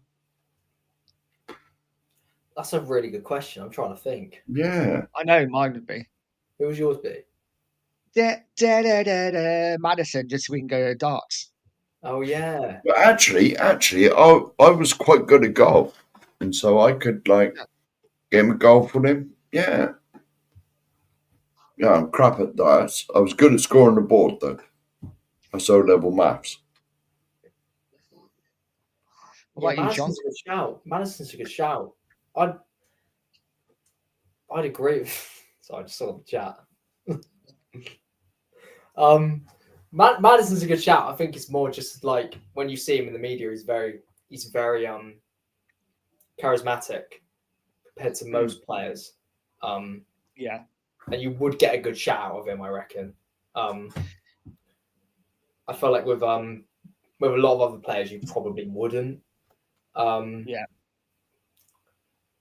I mean, I love Jed Spence. I'd love to have a drink with Jed Spence. Yeah. I love Jed Spence. I know it's becoming a bit of a fantasy, Dad. I think you're getting a bit concerned, but every time I watch him play, I'm just like, God. If he was in Potter's era, he'd love it so much more. He's stuck in such a wrong era, you know? You know what my concern is though with Jed Spence? What? And this is I'm just looking from the outside. My concern is when Postecoglou come in, I thought Doggy and Porro were really good. The Doggy mainly. And then for whatever reason he went off the boil. My concern is it might be the same with Spence. That he starts really well and then the system just does him in. Maybe. But I think when Porro came in, he couldn't defend for starters. He couldn't. He's never been able to defend. Remember his first game against Southampton? Was he against Southampton? Leicester was the first We game, lost. yeah. He was shocking. He had a terrible game. And I think, obviously, he got better, but I think we've always known that Porro can't defend. And with Udigi, I don't know what happened to him. He's young, though. He's 22, so he's still got time. And Spencer's 23, I think. He's around a similar age. Maybe he's got past that stage because you've got to forget. You can't remember he played for Forest, obviously. He went to Genoa. He fell out with Conte, obviously. He's definitely had attitude problems, but yeah, I think And Mickey's a good shout. Mickey's a fantastic looking bloke. Well, I don't think Lisa wants to drink with him for the same reasons you do. Maybe, or maybe not. Who knows? Don't worry, Dad. No, I'm not. But no, Mickey Van der Ven would be a good shout. I mean, again, devilishly handsome man and quite quick as well. So, he's rapid, absolutely rapid. Rapid. So, okay. So earlier we did a question of favorite alcoholic drink or otherwise. Seeing as we're in the pub, what would be your favorite pub snack? Peanuts. Oh, snack. You can't have a pint without having a snack. Yeah, I'm not. Salted peanuts. No, I'm not a peanut man. No. Them bacon fry things, or the pig's toenail. We call them pig's toenails, pork scratchings.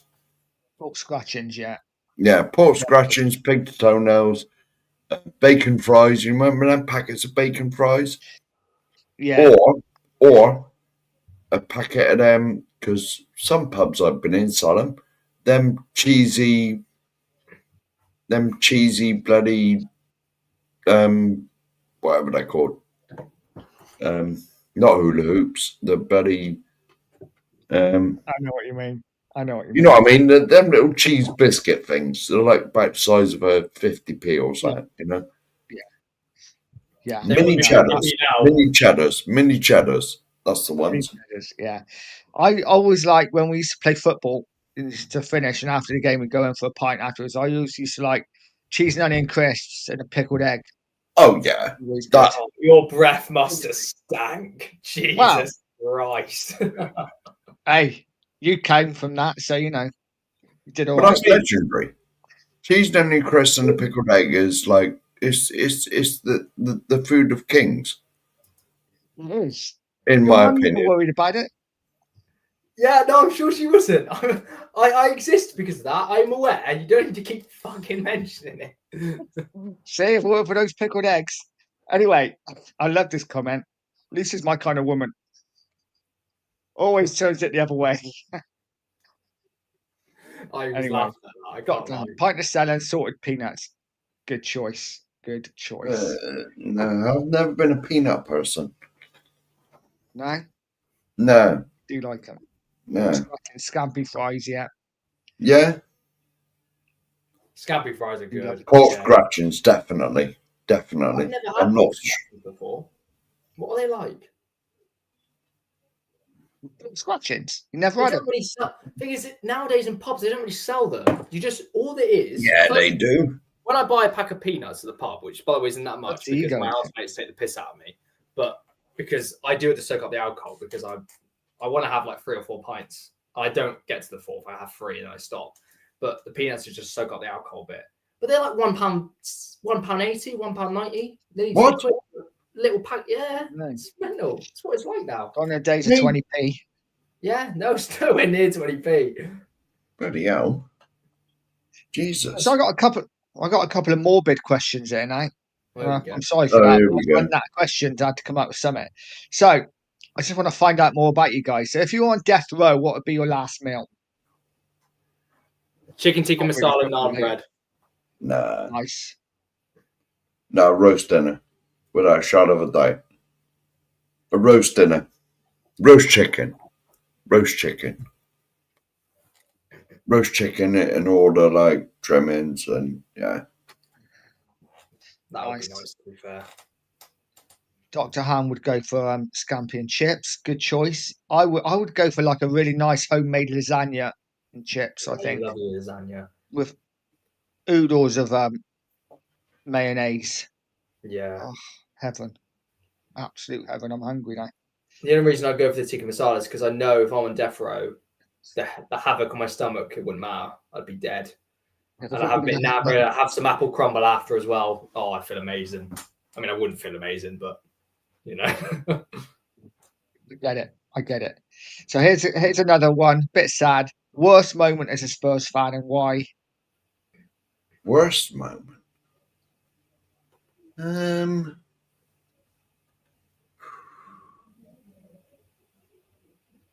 I got to think about this now.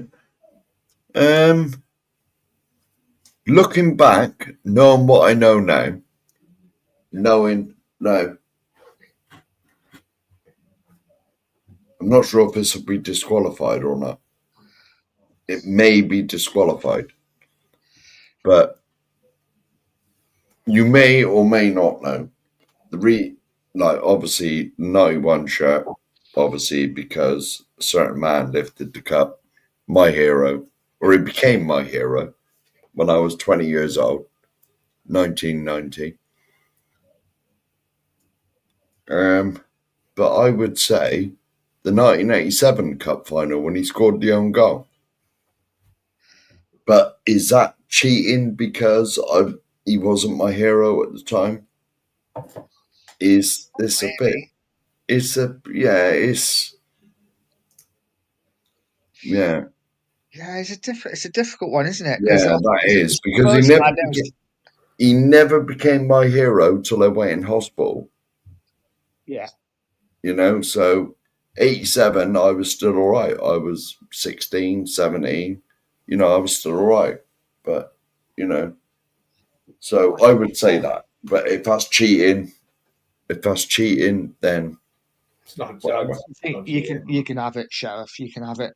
What about you, Charlie? I remember. I know, obviously, I'm very young, so obviously I won't like have very much past experiences. But yeah, Champions League final. I went to watch it. I went to the beach with my friends. It was summer, obviously, and I went back and I watched it with all of my mates, and 4 of them were Liverpool fans, and it was so depressing because I literally just got taken the piss out for the whole night. And I remember this really clearly. One of my friends who was an Arsenal fan, Paddy, he came up to me and started laughing in my face, and I fully just slapped him in the face as hard as I could, and I left a mark on his face. And I still didn't apologise for it because he was like getting in my face and like grabbing me by the arm, and I just slapped him as hard as I could. And Fair then, play to you. yeah, and I just went home. Wins. I was very upset, and it was just draining because obviously we went 1-0 down so early, and we were unlucky to, and we didn't even play that badly. It just wasn't to be. And the feeling when I went home, I was just so empty, and I've never had a feeling like that again. Yeah. So yeah, definitely that day, June 1st, 2019. Horrible. What about you, Dad? I'll put that in there as well, so I can Yeah. remember that. Yeah. Yeah, no, yeah, that was pretty bad for me as well. If anyone's got any questions in the chat, please chuck them our way because I'm running low on questions. For me, the worst moment as a Spurs fan, it kind of changes by the week, I think. You know, after every loss, it's like it gets worse and worse. But recent history, you know what? I would go for the defeat in the FA Cup semi-final against Portsmouth at Wembley because it was a game we was massive favourites for, and I just couldn't believe, and I just thought we were going to win that because I think Cardiff got in the final, didn't they, that year? Yeah. So we was that the game? Final, we would. Was that the game where the pitch was a bit dodgy? Where there was something there was something before it, or the pitch was cut up, or was it the game in Cardiff where the pitch was extra watered and it was? No, I mean the semi-final was at Wembley. Yes. And we lost. I think it was 1-0 we lost. I can't even remember the result. It was so bad. I'm pretty sure there's something wrong with the pitch, or something went on. There was a American football game or something that went on before it, and the pitch was cut up, or there was definitely something wrong with the pitch because we played. I remember the game we played Portsmouth, and we should have absolutely destroyed them, but we lost. What year was this? Was this 08? No, it was at Wembley. It was 08. It might have been the year after, actually. I can't remember exactly when it was. It was either at Wembley or when Wembley was being rebuilt, and it might have been at the Millennium in Cardiff. No, it's definitely at Wembley. Oh, was it? I can remember. Yeah, Cardiff won their semi. I can't remember who Cardiff played in their semi-final, but we would have played Cardiff in the final if we got through. And Portsmouth played them, and Portsmouth won the cup, didn't they? Wait, didn't so I was about to say, didn't Barnsley get to the semi-final that year? Possibly. Sure It was there for the taking anyway. It was a very weird FA Cup. Yeah, it was there for the taking, and we totally messed up. As usual. Question from Dr. Ham. Favourite player from a rival club? Here's his Reece James. I forgot he even played anymore. Favourite player from... Let's do Chelsea, Arsenal. That's it. Rivals, like proper rivals. I'm not including West Ham because they just fought a rivalry with us, and I don't really give a shit about them. Okay. I mean, that just makes it more interesting. If I can say the arse, it's got to be Dennis Bergkamp because he was a Spurs fan anyway, and we could have signed him. Yeah, he was. He was a Spurs fan. He would have been mine as well. If we're going, it depends if we're going for all time or just now. We'll do now as well. We'll do all time and then now. Well, let's do all time. No, I hate all of them now. So let's not do no one you like, I presume. No. Nor do I, to be fair. Yeah, okay, mine. Yeah, I agree. Mine would be Bergkamp from Arsenal if we're going all time I always from a liked rival Drogba club. at Chelsea. I thought he was a proper striker. Proper, just Yeah, got you don't make about. strikers like that anymore, do they? Exactly. No, He was built different. no. Like Who did you say for Chelsea? Drogba. Oh yeah, yeah. You I know was what? going You to. know who Yeah, I liked as well, and though yeah. everyone hated, but if you had him on your team, you'd love him. Diego Costa. He was a Yeah. good player. He was. I'll He was. I'll give a shout out as well to John Terry, even Yeah. though Ledley was better. Yeah. John Yeah, Terry was yeah, top player. fantastic. And actually, I know he got some bad rep for things that he did, but he was actually quite a nice guy as well, apparently. So, Got about a bit, though, yeah, didn't he? don't, yeah. So another Allegedly, question here. allegedly. Yeah, allegedly, yeah. If you could sign any player in the world right now for Spurs, who would it be? But realistic. I'm going to add to that realistic player. Yeah. No, of course. Um, I think. any player. I was going to say, can we swap managers? The managers included in this? Well, we'll come to the managers in a minute. Oh, all right. Player. Yeah. What We managers can have are one player available? in the summer. One signing in the summer that was Realistic. realistic. That young lad from Southampton, I'll say. I think it's Charlie Southampton. Dibbling. Yeah. Your mate. Yeah, so I'd tell a little story. So I don't know him, but my mate Jake, who I've known for years, he went to school with him and knows him like back of his hand. Like went to school with him for 3-4 years. No longer than that. Yeah, went to school with him for 7 years. Knew him really, really well, and always thought he was a good player. Obviously, he was at Southampton Academy. And Southampton Academy is in Bath, which is obviously near us. There's like an academy there, and yeah. So when like Tyler Dibbling gets mentioned and Kamari Doyle, I don't know if you know him, but my mate Jake knows him as well. A lot of good players from around here, I guess. You know, Southampton have always had a fantastic academy. Yeah, Right, years. It's a shame about their club. I've always had a soft spot for Southampton because I think they with their youth academy, I think that's the right way to build a football club. I've always thought it's the right way. It's just a shame that they always just sell them on. And at the You look moment, at the players that Southampton have had come through their academy. Alan Shearer. Bale. These are only the ones I know, but Alan Shearer, Gareth Bell, Field Toolcott, whatever his name was. Theo Walcott, yeah. Yeah, well, Toolcott, Walcott, it's all the same thing. You know, it's fantastic academy. It's the same as West Ham. West Ham were always historical for producing like brilliant talents through their academy. Yeah. We've been all right as well, I think. Well, Tottenham. no, we've been rubbish, man. We've had Harry Kane. That's about it. Yeah, I was thinking of Harry Kane. That's what I'm thinking. Well, Ledley King, and Soulless, whatever his name is. Bastard. Yeah, I can't remember his name now. Yeah, but someone like that. Yeah. Soulless is his name.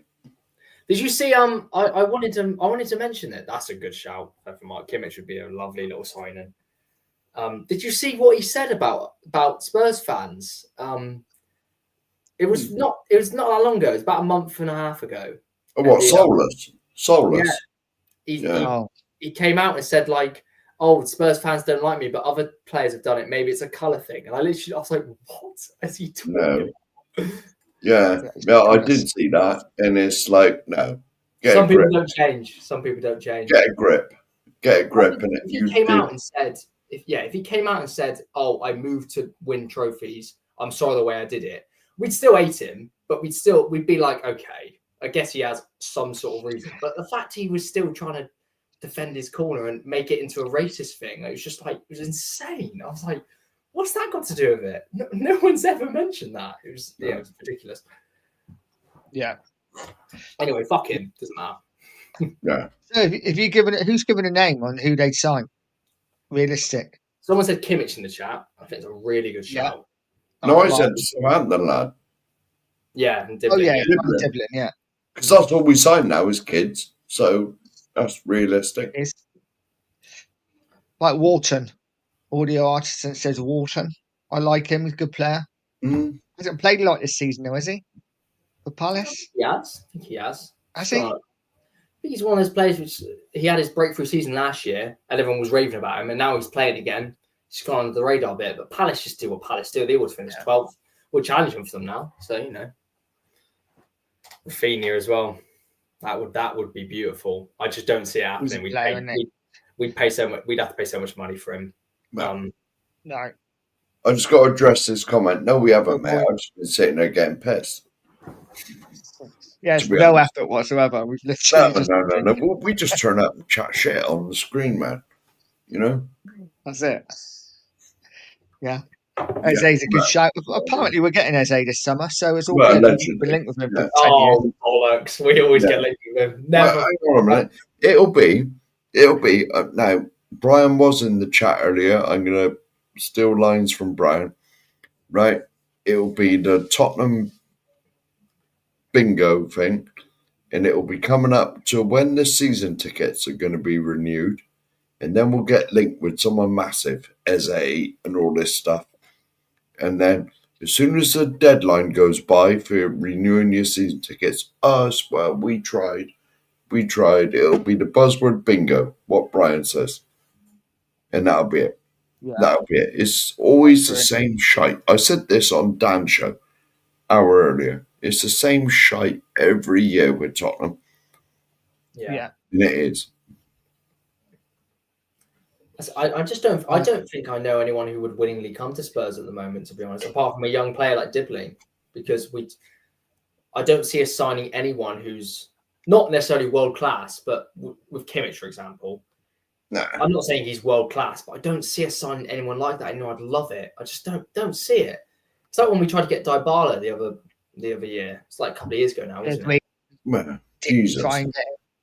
No, but he was linked. He was linked. We've been linked with Dybala for about 10 years now. Yeah, true. Who was the other one? Is that the one we won't pay his image rights? Yes. Was that him? That was Yeah. him, was it? We've been linked Yeah. for him for fucking ever and a day, and we still don't sign him. You know what I mean? You'd have thought No. one of these years we might get it over the line, but it's the same old rubbish with Tottenham. When the season tickets are coming up for renewal, that is when we'll get linked with the latest and greatest. We'll get linked with the next Pele, the next Ronaldo. We'll get insert any name. But then it will drag on, and then everyone will renew their season tickets because they think, yes, Tottenham are on the way up. And then they'll be, oh, well, we tried, but thanks for your money. You paid the greatest amount in the country, and we're going to serve you third-rate football with a shit manager and a squad we haven't invested in. But thanks for your money. Come again. It's like Apu off The Simpsons. Thank you. Come again. That's exactly what it is. Every year with Tottenham. Can we buy more young players though? Because haven't we? Well, we signed more kids than Madonna, man. Honestly, we have brought more kids than Madonna. It is Daniel Levy's I trying mean- to turn Tottenham into Neverland. Well, isn't it he? is. It is. It'll become like Michael Jackson's place soon, Neverland, whatever it was called, but without that sort of, Right, Michael Jackson.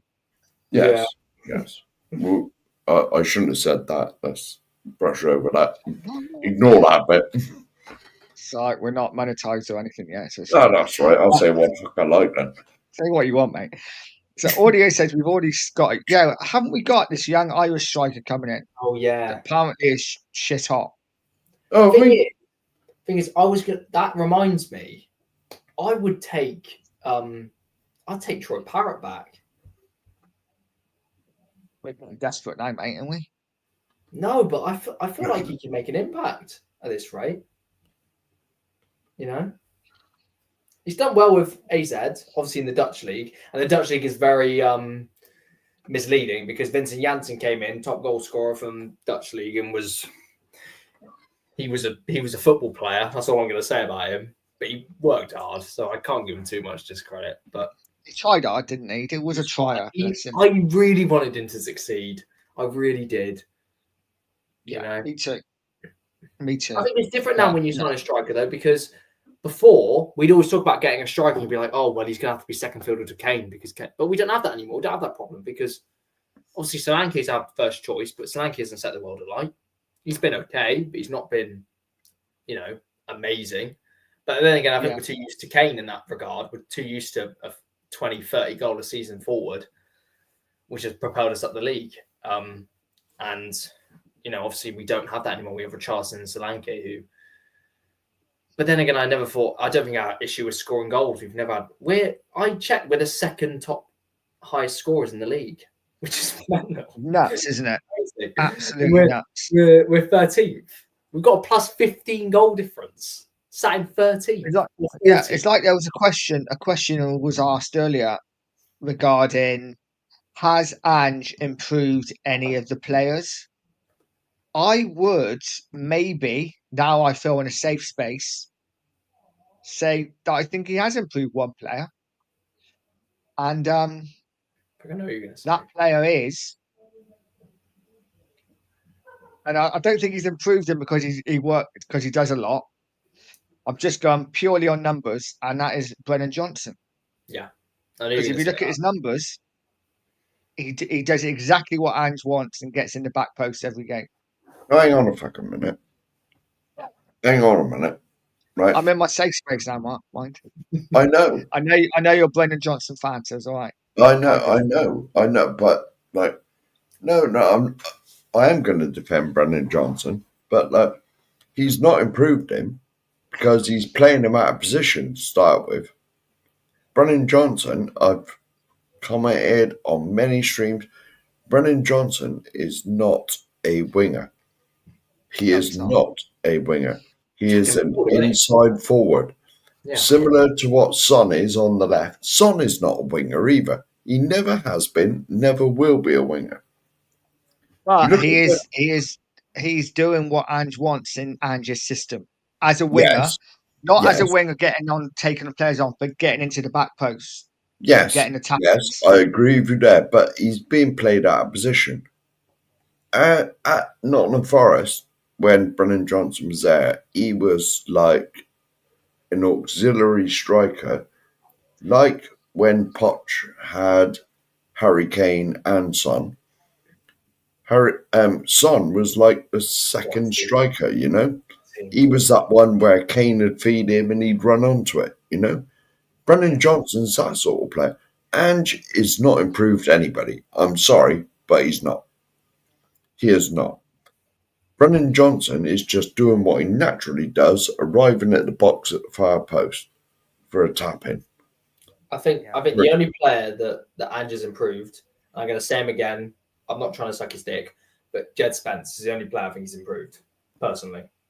But then again, if we never had all these bloody injuries where Ange plays players, Jed Spence wouldn't even got a bloody chance. Yeah. You know what I'm saying? So probably would have been loaned out in January. Yeah. Well, it tells you a lot when he wasn't even included in the fucking Europa League squad. Is he in for the knockouts? Is he in the squad? Have they announced that squad yet? I think he is back in now, isn't he? Yeah. That is like perfect segue into my next question. And is this Europa League, can we win it? Seriously. Of course we can. Of course we fucking can. I love it. It's a 20-year-old mentality. I love it. Look at the teams in it. 50, Look at the teams in it, Dad. I'm not going to lie. Yeah. They're saying United are one of the favourites. If that's saying something, we've beaten them 3 times this season. They're shit, right? They are. And the 2 threats we have, I think personally, I think we should beat AZ. People are saying AZ are a good side. Yeah, they beat Galatasaray, but they're 5th in the Dutch league. We should definitely beat them. The only 2 teams I see, giving us a real issue. every team can give us an issue, but Lazio and Bilbao, because they're doing well. Lazio are 4th in Serie A, and I think Bilbao are 4th in La Liga as well, and they're both good leagues. But if we can get past them, we can get past Lazio, get into the final. It's anyone's game, because at the end of the day, we can beat anyone on our day. That's just typical Spurs. That's just what we can do. We were unlucky not to get a draw against City. Say beat. We didn't deserve to beat them, but we should have got a draw in the end. I mean, I don't know how Sarr missed that last chance, and Son, that was just frustrating. But of course we can win it. It doesn't mean we will. We probably won't. I wouldn't bet on it. Don't. You'll lose your money. But I mean, of course we've got a chance. And yeah, it is the hope that kills you. But if you're not going to hope if you think we're not going to win the Europa League, just write it off. Then what's the point in supporting? You might as well just cling on to it because it's the only thing we got this season. Everything else is gone. Personally. Great. And one more question to add on to that before Mark answers. I just add on to it because I've just seen Peter come in the room, and this is especially for Peter. If we win the Europa League, does Ange keep his job next season? Yeah, he will. Oh, that's it. Lump it all on me, innit? Should he keep his job? Well, I'm asking Charlie first. I'm not. No, I'm going to say this. I don't agree that he will, but he will. Yeah, he will keep his job. Come on. Should he? So you're happy if we win, you're happy to keep him for another season or start next season? I'm not happy, but I'm not really upset. I think that's one way to put it. I'm like, okay, whatever. If he brings a trophy home, then he deserves to start next season. Yeah, I think the only reason I'm saying that is because we've had so many managers in the past who have not won anything. And if Ange goes, I know it's Europa League. Still, Europa League's it's a good trophy to win. It's not an easy trophy to win by any means. There's a lot more games involved in it. You've got to rotate your squad and stuff like that. It's not easy to win at all. There's still some good sides in it. So I think if he wins it, he will get credit and he will keep his job. And Levy will know that. And Levy will keep him. Levy would not sack him if he won the Europa League, 100%. I have no doubt in my mind. And as well, it's more of the fact that if he wins it and then gets sacked, what does that say about us? Who are we going to go and get as well? That is going to improve us drastically because I don't think, but I don't agree he should. I do agree that in the past he should have been sacked because the results have not been going our way. I didn't mean to drop in an Ange thing. This is supposed to be like sorry, a chill stream. Not talking about Ange, but I saw Peter come in. And I know he loves Ange. Just wanted to. You guys go I love you, Peter. By the way, Mark, what about you? So can we win the Europa League? Like seriously, can we win it? Now, I'll be honest with you. We are the bloody favourites for it. We are. We are in this country. See, I was on. I can't remember. You don't remember? I've had a few beers now, but in this country, we are the bookies' favourites to win the damn thing. So. Whether that's other countries, I don't know. But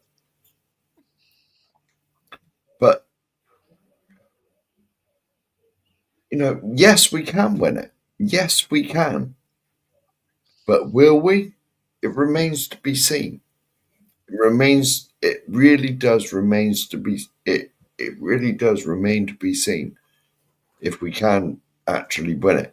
I'd love us to win it. I want us to win every game. Just as I say, whenever I'm on stream, a lot more sober than this, but just because I sit here and I'm like, Ange this, Ange that, Ange this, Ange that, doesn't mean I don't want my team to be successful and win stuff. Exactly. I'm just criticising the way he manages. Yeah. I mean, from what I've seen, there's no hope. There is no hope. Do I want my team to be successful? Of course I do. I've supported this. I'm nearly bloody 55. Of course I want us to be successful. I'd love to go back to the 80s where I saw bloody 2 FA Cups 2 years running. I saw 4 trophies in 10 years. You know what I mean? and we got to another final as well that we lost.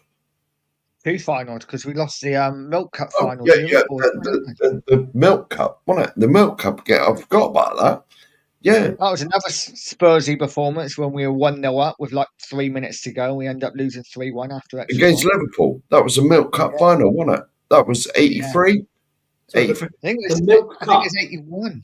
The Milk The Cup, Milk it was good. Which was a The league. Milk- It was a League Cup. It was a Well, League Cup. It was the Right, Carabao. yeah. It was the Carabao. It was what the Carabao is like. But like when I was like from 10 to 20, like 1, 2, 3, 4 trophies and 6 finals. You know what I mean? That was the norm when I was growing up. But now it's not.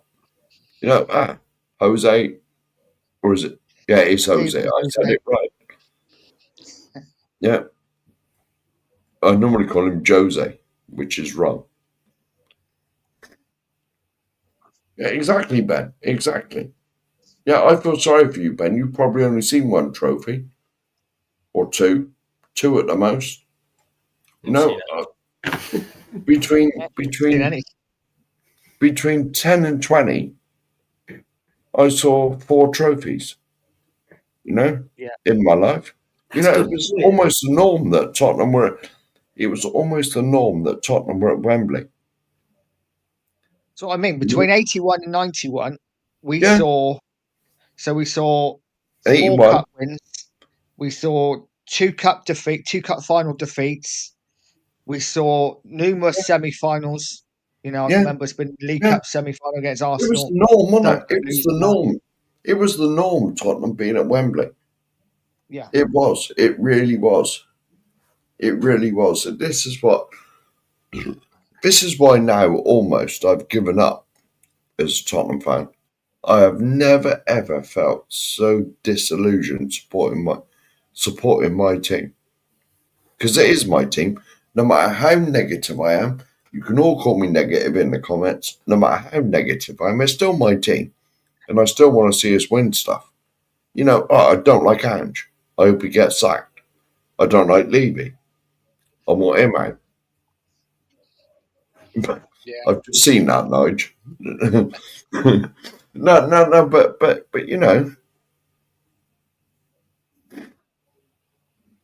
No, but I've just seen Mark's comment as well. Yeah, let's come back with that question. Can you tell us your real thoughts on So Campbell? No beating around the bush, please. And that isn't a euphemism. Just Well, yeah, but come on, man. Now he knows I've had beers tonight, right? Sol Campbell is, to me, his real name should be Soulless. Soulless. He is soulless, right? Because you got to remember, the man said he gave an interview saying that he was staying at Tottenham. He was staying. Right? He gave for another that semi-final. That was. He gave that interview after he'd agreed to go to that lot. Now put it this way, right? If he'd come out and said the truth and said, "Look, I gotta leave. We're going nowhere we're going nowhere as a club. I've got to leave to try and make the maximum of my career. Well, I've got to leave to try and win trophies." Everyone would have accepted that. But you do not do what he did and go down the road. You do not do it. Especially after he told all the Tottenham fans he was staying. Especially that. That man will never, ever, ever be forgiven for what he done. Wasn't that just before it was another semi-final, wasn't it? Old Trafford, where we played Arsenal. And didn't they have an interview with So Campbell before? They were interviewing the Exactly, captain. that's what I was on about. Captain. And Exactly. that's what he said. He's not leaving Spurs. Yeah. And then, But he'd already agreed secretly. He'd already had a meeting with bloody the manager, he'd already had a meeting with George Graham and said he was going there. You know, the man is soulless. Soulless. Absolutely soulless. Yeah. So we got a couple more questions. So this one, how many Spurs players do you think make the 26 World Cup squad, if any? I'm None. taking it we mean England. Yeah. None. The only one Wow. close Yeah. Jed? is Jed. Yeah, it's Jed and Madison. Madison. This Madison game. Yeah, but I feel like, yeah, true. That's what I mean. Maybe. Too many good players in this position. Dad, me and you had the chat about this, didn't we? About how Jed might get called up in March because there's not many good fullbacks at the moment. 100% gets in the next England squad because he can play left or right back equally well. But other than that, I don't see Gray. If anyone's thinking Gray's going to get in the England squad, I don't see that for the World Cup. No. Yeah, I don't see any Spurs players apart from maybe Spence. Yeah. What do you say, Mark? Yeah, Jed, hopefully. Because Jed is a baller. He is a baller. Madison. Yeah, that's quite right as well. Yeah.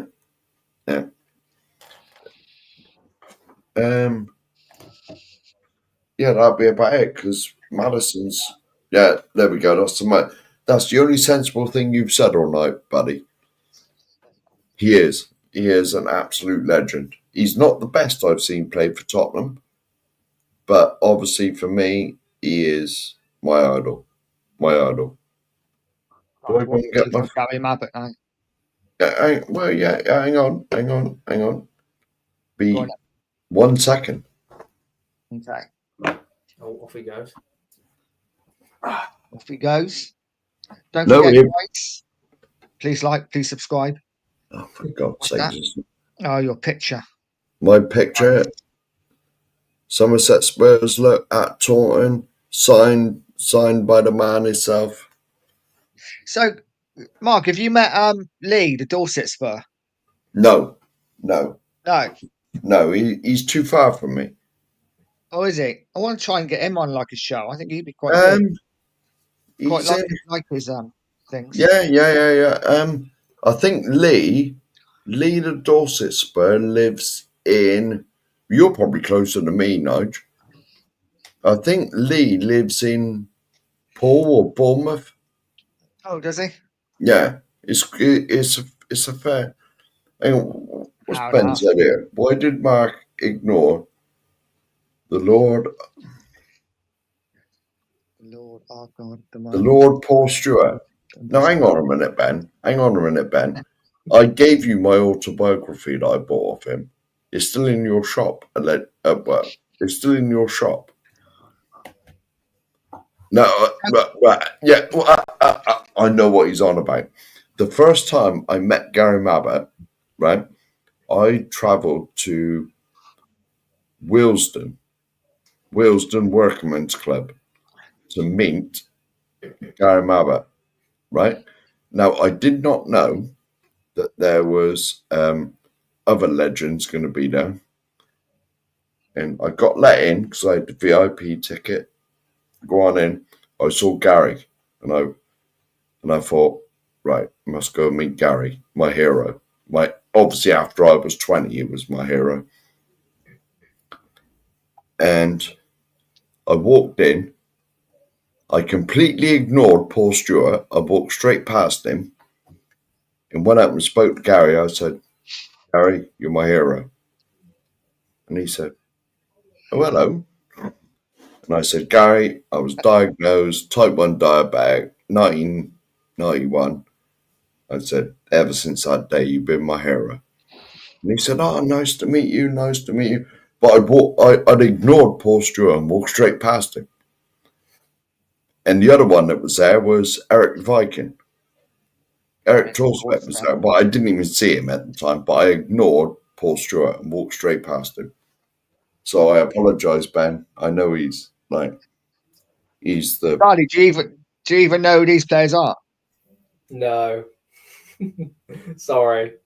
Don't hate me. I'm not born in the same era you guys are. Yeah. Oh, sure, scored the equaliser in the '91 Cup final. Yes, he did. Very underrated player for us. Yeah. Lad. Yeah. Yeah. I'm not gonna pretend.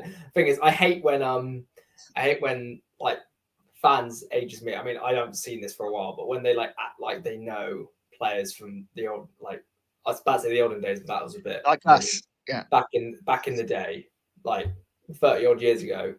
I'm not going to pretend like I know because I don't. There's not much footage, and I didn't watch it. I didn't How grow up much with it. footage? What are you talking about? No, There was you know what I TVs mean. back in our day. We had video recorders and everything. Ooh. Right? If you lived on a council estate, you had Betamax. You're a little bit higher. You had a VHS, but What did you have again? yeah, we had VHS, but it was nicked. Yeah. I think. Yeah, I had a VHS as well, but not until probably mid-90s. I think I got a video recorder. Yeah, They were out those for were a the few years before I got one. Definitely. days. Yeah, no, we got a video quite early. I think we're quite lucky because my parents kind of were neighbours with like their best friends were quite dodgy, so they picked up like dodgy Ah, stuff. but Yeah, it's the same these days, mate. You got to know where to get stuff, haven't you? exactly. Yeah, exactly. Poor Stuart is God. Yes, I know Ben, and I For you, ignored him. I need to watch those streams. I ignored him. I know I completely blanked him, but I did give Ben my autobiography that he signed for me. So, Mark, when are you going to Ben's coffee shop? Um, Is it arranged yet? Because I yes, need a date. I yes, can it take is it to work. arranged. It is arranged. We are going So- telling you. end of April. End of April, End of April. 24th. Yes, yes, Okay. Thursday. because I messaged Mr. Daigle and I said what because he's back for 3 weeks, and I said, look, when's the best time to meet you? And he said not the first couple of weeks he's over because he's got a lot of stuff going on. He Yeah. said the last week I'm over because I think Alana, his missus, is working that week, and he said I've got the whole week free. He said any day. And so I told him the 24th we'll all meet up. But allegedly Ben was going on holiday. So I'm not, well, I think he's ordering it. But I think it's the 24th. I think. Well, let me know because I need to book a day off work. Well, well, I've already booked my train tickets to go. Okay. I got to sort out a Premier Inn so I can stay up there for the night and come home on the Friday. Because I thought I don't want to travel on a Friday because it's madness. Yeah. Going anywhere in this country is a nightmare on a Friday. But I don't mind coming home on a Friday because it's only madness coming home. Hang on a minute. Yeah, hang on a minute. Yes, I did ask you. Yes, I sort of asked you, but I contacted the tribal chief rather than I contacted the Basically, tribal chief and he said it was all right. But yeah. Basically, Ben, we're just all converging on your coffee shop on the 24th. well, Whether we you're are. there or not, just everyone. Well, Just yeah, be we knocking just on the window. we just kick the door. I know where it is. I'll just kick the door down. We'll be all right. No, but honestly, if we get the best coffee the best coffee I've ever had, without a shot of a doubt.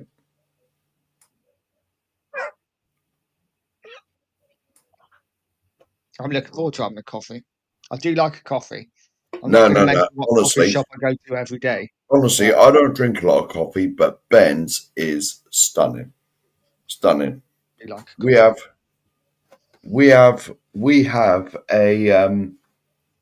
have well, Ben put me onto it.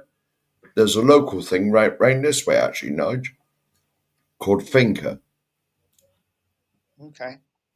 Right now, I'm not sure if it's in your neck. Well, it's certain. There's one in my town, but like, and Ben said that's good coffee, and I've been in there. I go and think a couple of times a week, and it's good coffee, but it's not as good as Ben's. Definitely not.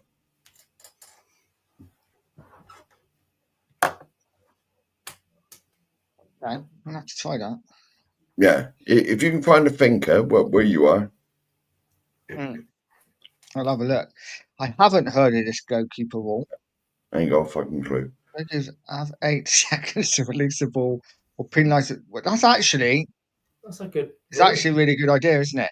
If they stick to it, haven't they done like this in the past though, where they've like given goalkeepers like 5 seconds to kick it? And Well, then, yeah, it just gets brushed under the carpet, doesn't it? Let's be yeah, honest. yeah. But then they just don't. Then they They just don't. don't. It's like 7 seconds, and the referees do nothing. But it is a good idea if they actually lay the law down. But they need something like a clock watch on because they got enough TVs around the stadium, haven't they? There's like a clock watch up counting down from 5, and if they haven't released it, then it's a good idea. But whether they actually go through, Nah, that's never going to happen. They tried it once before, didn't they? yeah, yeah, Remember that when they brought that 5 second thing in, and that never got stuck to. So it's a load of bollocks, to be honest. yeah, no, and yeah, it would have to go on a TV. I think. I don't think the referees should be left with it because referees can't count at the best of times. So. No shite. They're all clueless in this country. They are. So where do we think? Okay, let's getting back to it. Where do we think Spurs are gonna finish this season? Oh, Currently, I think we're currently 13th, are we? yeah. Well, But 13. we are joined. Well, the top half Join- is on. The top half is on. In Ange, we Well, trust. We're only 9 points off the top half, aren't we? But, No, Jesus.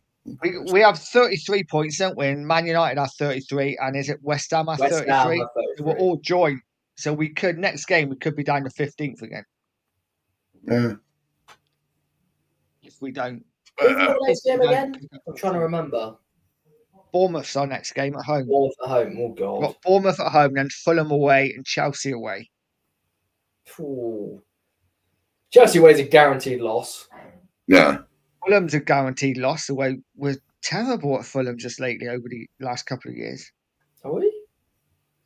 Hammered their last season 3-0, didn't we? 3-0, yeah. What about before? I don't know. I'm making it up. Don't quote Well, me. yeah. Hang on. But I think Fulham usually do quite well against us at Craven Cottage. But yeah, Bleak. I would say I think mid-table. yeah. I as think well. I don't think we're going to finish higher than 10th. If we get into the top 10, then Ange has done really well at the end of the season. Well, obviously, I think we're finishing top 4. Well, yeah, clearly, yeah. I mean, there's Yeah, still a clearly. chance. In Ange, we trust. The worst manager I've seen in my 55 years of supporting this club. Yeah, he's going to get us top 4 of the championship the year after. Yeah. Yeah. I think if we get anywhere near 11th, that'd be a good end to the season. I think we'll finish roughly where we are now. 12th, 10th. Well, no, 11th, 12th. Yeah, 13th. Fancy's finishing top 10. The lucky thing for us this year is there's 3 real crap teams at the bottom that's going to get relegated. We've lost to 2 of them. That's the thing. Eh? What? We've lost to 2 of Yeah, them. we at have home. lost. Well, exactly. Yeah. But like over the season, they are crap. They are crap. I You mean, know what I mean? I literally live in my student house. I literally live. So I'm in Leicester. I live 200 yards from the King Power. I can see out my window. And obviously, their last 6 games at home, they've not won again. They've not scored. Yeah, well, there we go. Single game. No, not even we're that crap. But this manager has got to go. He's the worst manager I've seen in my life of supporting Tottenham. by far, by far, by far. He is clueless. He is clueless. He doesn't know how to change a game. He doesn't adapt ever. He might do slightly, but it's not enough. It's not enough.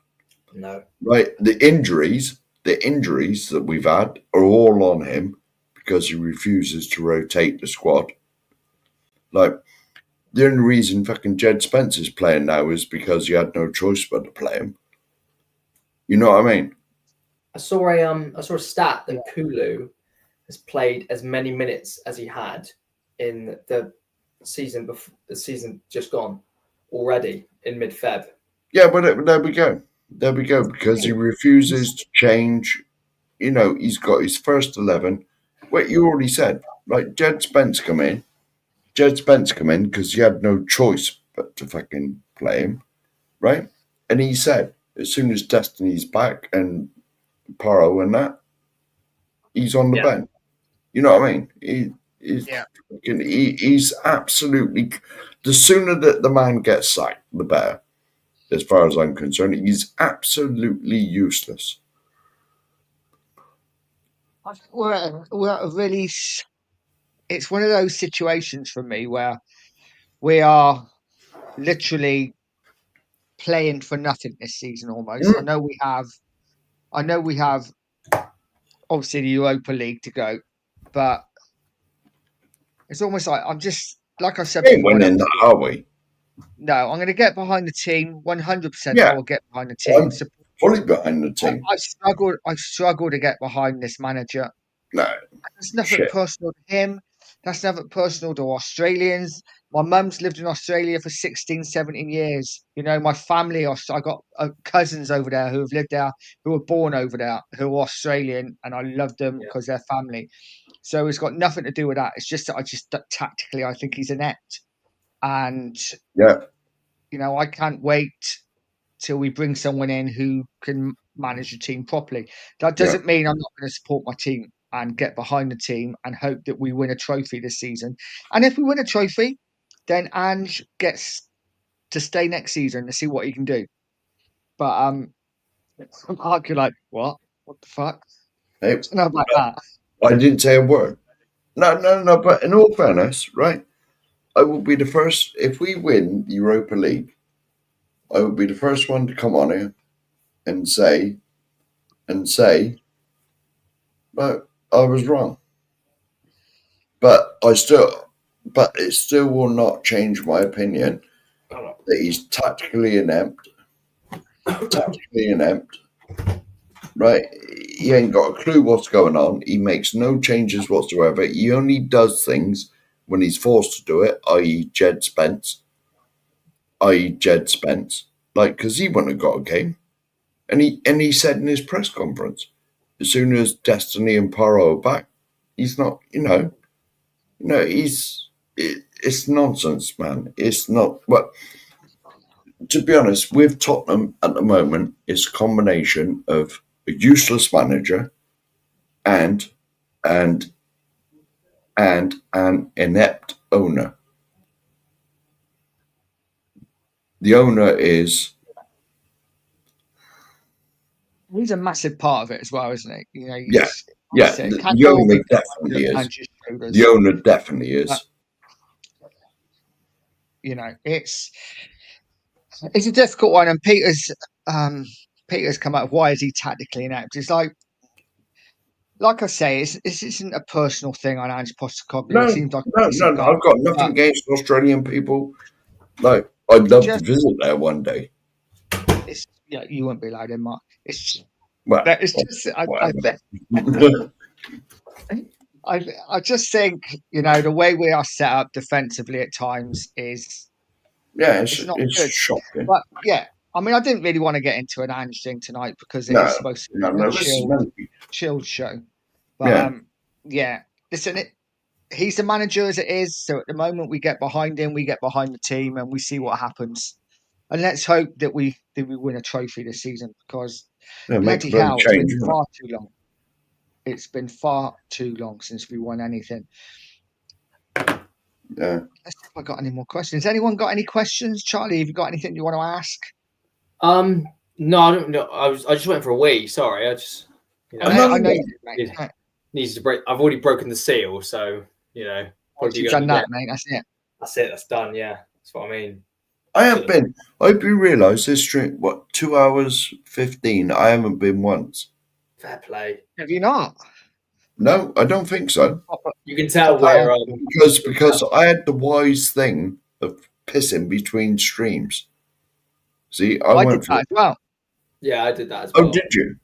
Ah, so it's I've not already just been. No, I've it's been not once. just And I already need to go again. it's It's not just just a me walking with a thing. it's not just me with a bladder the size of an acorn then. No, I think it's the age thing. When we get to our age, mate, and my camera keeps going off. What do you mean? I've been the same. I don't think it's an age thing. Well, yeah. Jesus. I think it is. But yeah, I'm trying to think of another question. Mark, have you got any questions? Is there any questions from the chat? Nice ones. Okay. Nice Oh, one. this. Oh, here we go. No, here we go. Yeah.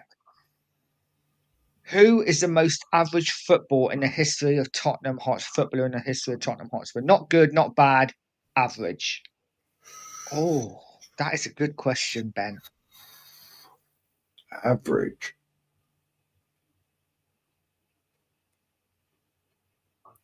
No. Average. We've had so many of them now, haven't we? Yeah. Not bad, just average. Charlie, is there any in your era that you I'm can really think trying of? to think. Average players? Because it's normally just good or bad. I kind of put them in, but I'd say most average. I'd say Oliver Skip is one that comes to mind. Good shout. Yeah. Good shout.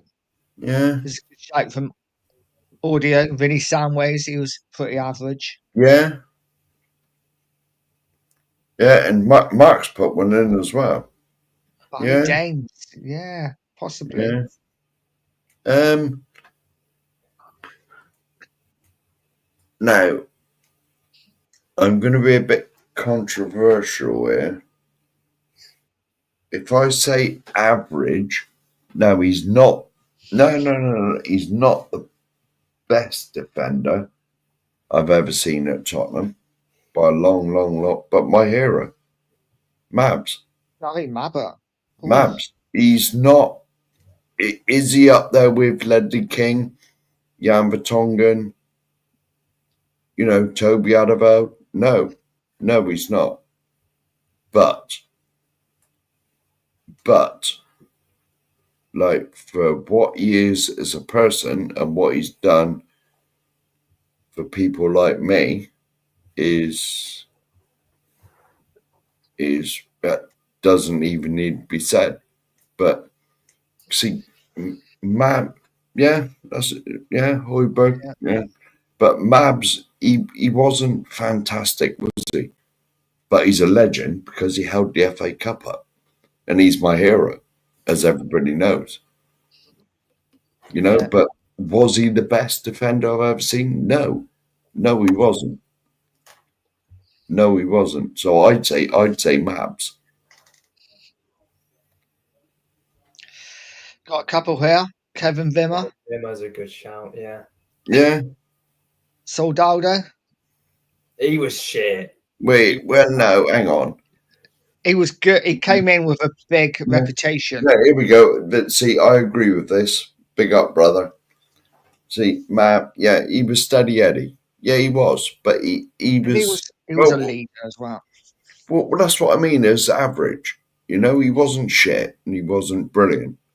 So I've got two. Two for me. One would have been in the 90s. We had a player who played centre midfield for us who was one of my favourite players who played for Spurs. But he wasn't good, he wasn't bad, and that was Steve Sedgley. Oh, my goodness. Sedgley.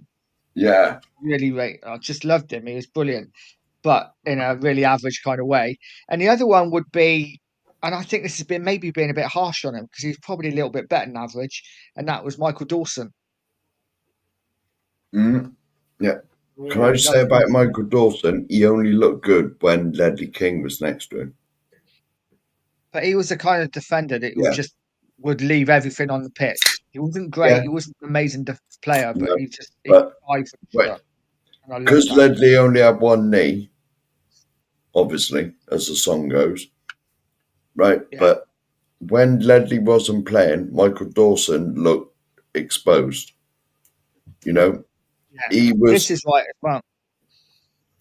That Yeah, Salgado yeah, was played in the wrong system. He was played in the two up front in Spain, and then when he come to Tottenham, he was played as a lone striker, which is yeah. never going to work. Exactly. Right, and it's like I said, like Ledley King, whoever it was, um, Dawson. I had to think then. Dawson, he only looked good when Ledley was next to him. He never looked good when he was on his own. When Ledley was out with his bad knee and whatever, he dropped off. You know, Dawes was very much like Mabs. To be honest, it kills me to say this. It hurts my heart to say this.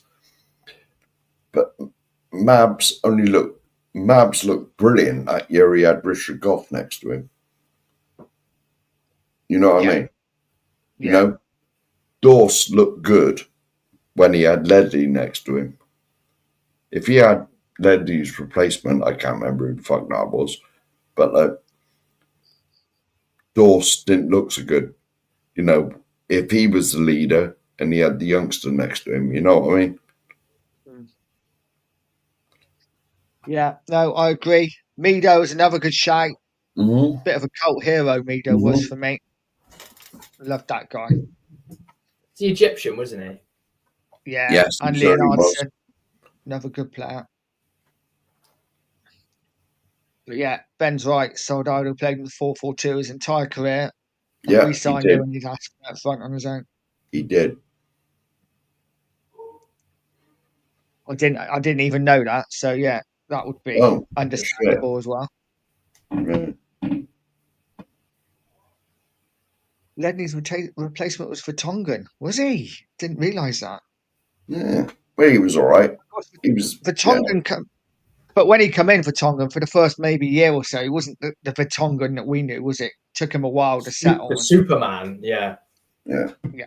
It took him to get Toby next to him. Yeah, that would be my last. So the last question of the night before we call it a night because it's nearly midnight and my carriage is waiting. It is, Jesus. So of all the Tottenham players that have ever played, what is your favourite celebration? Your favourite player celebration?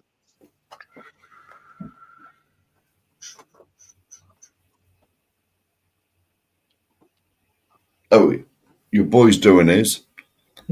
I would probably say it's got to be Robbie Keane. It's got to be. Yeah. I was only really joking with my one because I feel like I just caught on really quickly. That's a shout. That's a shout as well. That's a shout as well. Yeah, well done, brother. So many though, isn't that? Like Van der Vaart was good when he used to go like that. Oh yeah, the shush to especially to the Arsenal fans. We like that. Yeah. The tuba backflip. We didn't get to see that a lot, did we? But can't remember that. There was another one, mind, who was like not good but not bad, just average. Timothy Atuba. Actually, it was probably more on the bad side, but Jan Vertonghen Superman. Do you remember his goal against Dortmund? Yeah, I know. Came in, volleyed it on his left foot, and just ran away doing that. Oh, it was amazing. Yeah, I think that was my favourite. Yeah, that was amazing because he did feel like Superman when he played like that. He was some player, wasn't he? Vertonghen, what a beautiful left foot. Yeah. Okay, I think we'll leave it there, guys.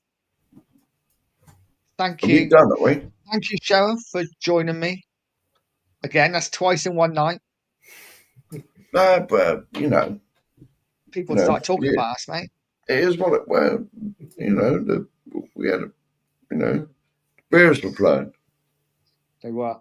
You got more planned as well when you go to Froome. So We are Christ, no. meeting up in Froome next weekend.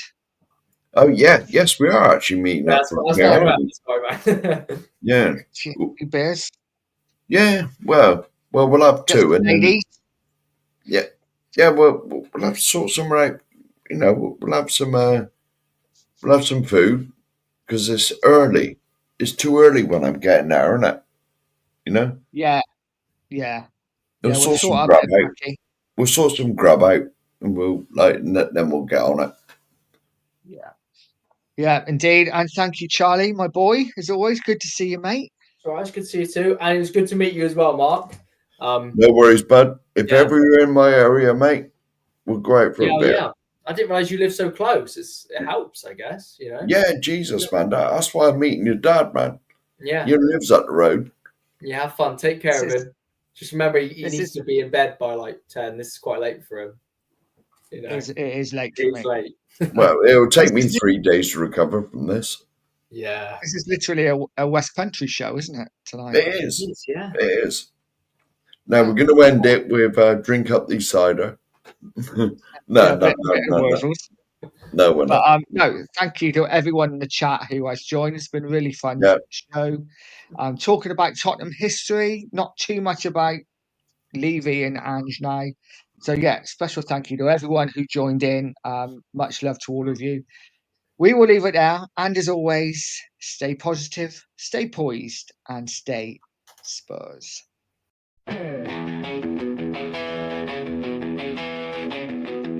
There is no mud at the pub, just good chat, debate, and love. There is no mud at the pub, so make sure you locked and sub.